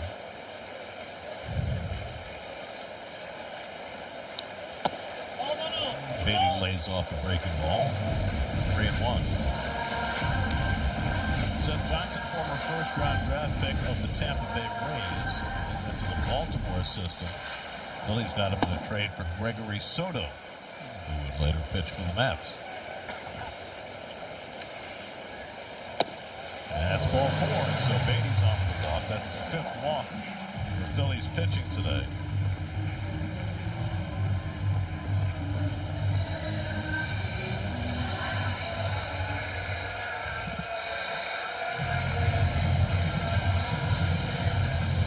Now Francisco Alvarez is 0 for 3. Keep in mind the Mets are playing to pitch a bullpen game tomorrow. So I think that affects how you use your bullpen too. You save your multiple inning guys, like an Austin Warren maybe or Tobias Myers as an opener tomorrow. Tobias Myers, number 1, I would think. And then at some point, Kodai Senga is going to be in the game tomorrow. And then the Mets will get back into rotation on Monday.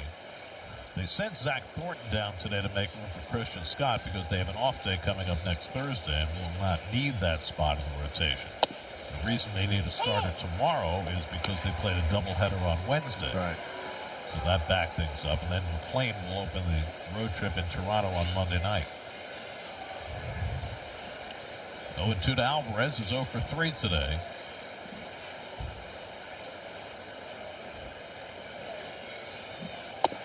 And the slider just off the plate. Ball and 2 strikes. Carson Bench waiting on deck. For the Phillies, Tim Meza opened, got 4 outs. Alman Rangel was great until the 6th. Wound up giving up 4 runs in 4 innings. And then Kyle Backus gave up a couple in the 7th. And foul tip by Alvarez, held by Marchand, and that's the 2nd out. Johnson's got his first strikeout.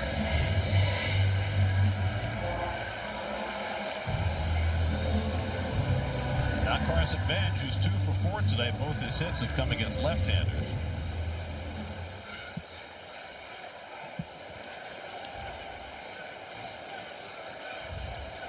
Beatty at first with 2 out.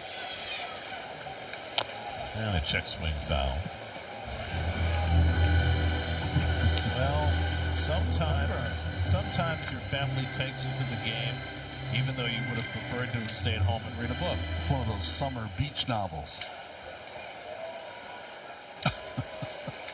What's the SPF? Oh, Mom, but do I have to go? When my daughter was young, that was her. Yeah. Sitting there reading a book at the ball game.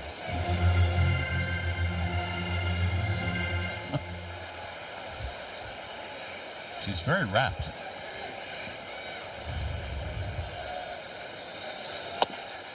At least she's not getting rained on anymore. That's right. Are you guys, when you read, or you need complete silence, if there's chatter around you, will it affect your focus? Doesn't bother me. Oh, I need silence. Oh, you do? Oh, I put my foot down too. I need complete quiet. Swing and a miss, and Benj is down on strikes, and that heads us off to the 9th inning. Chapter 3. Be quiet. 9th inning at Citi Field on a rain-lengthened day. About 70 minutes late starting because of showers. Played through a couple on the way, and Devin Williams will try and get the final 3 outs. Devin last pitched Thursday night against the Cubs in 1-2-3 ninth. Well, the key is not to turn over this lineup. Get through as quickly as possible. Brandon Marsh leads off in the 9th for the Phils, 1 for 3 on the day. Fouls off the first pitch fastball, 0-1. Mets bullpen has been great again today. Minter got 5 outs. Brazoban and Weaver each got 3. Weaver's now thrown 23 consecutive scoreless innings.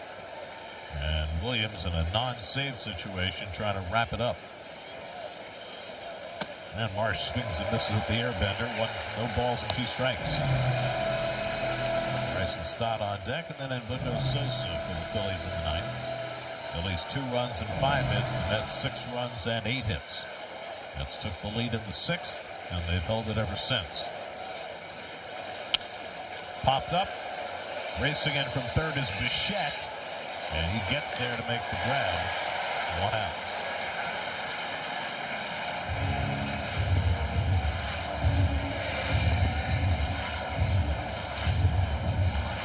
Bryson Stott has gone 0 for 3 today.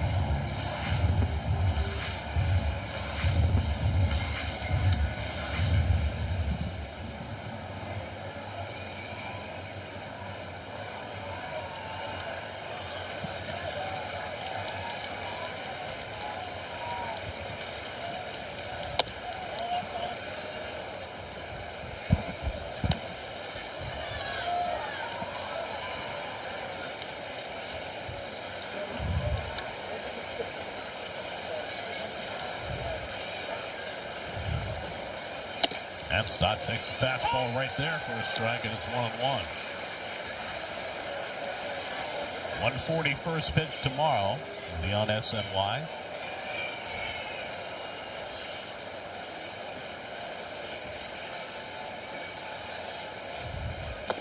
Mets lost 2 of 3 in Philadelphia last weekend. They'll be hoping to return the favor tomorrow if they can wrap this one up today. The Mets will have their hands full. Jesus Luzardo has had some good games against the Mets.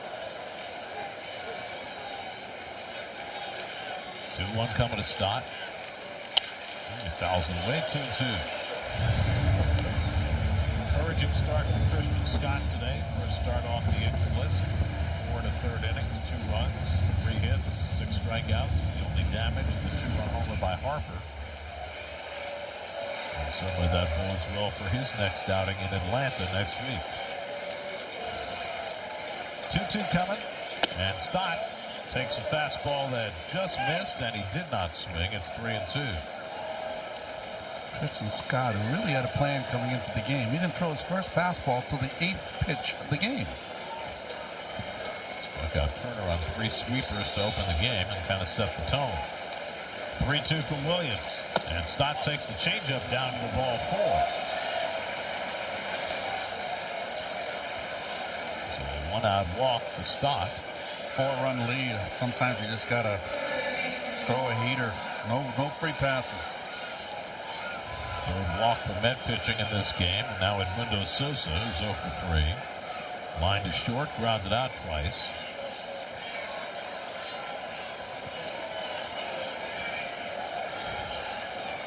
Wagaman playing in front of the runner at first base.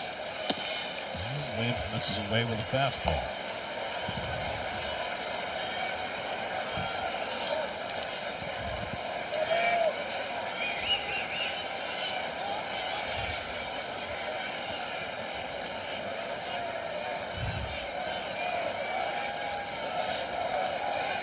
And Sosa lines one, caught by Bailey. 2 down.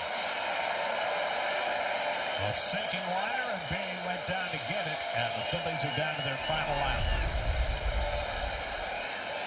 Change up off the end of the bat, soft liner. Almost caught by Williams.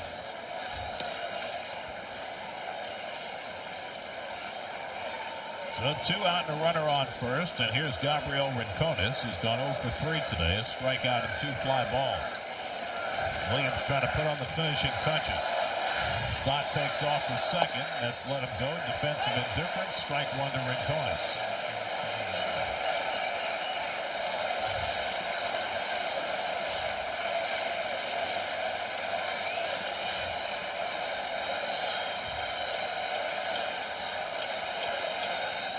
Rincones swings over the airbender, and now the Phillies are down to their final strike.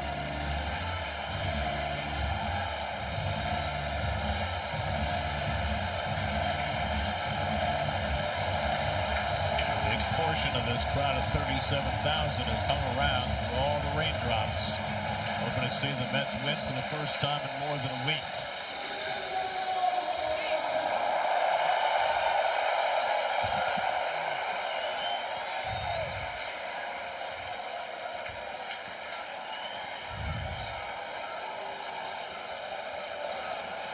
0-2 to Gabriel Rincones.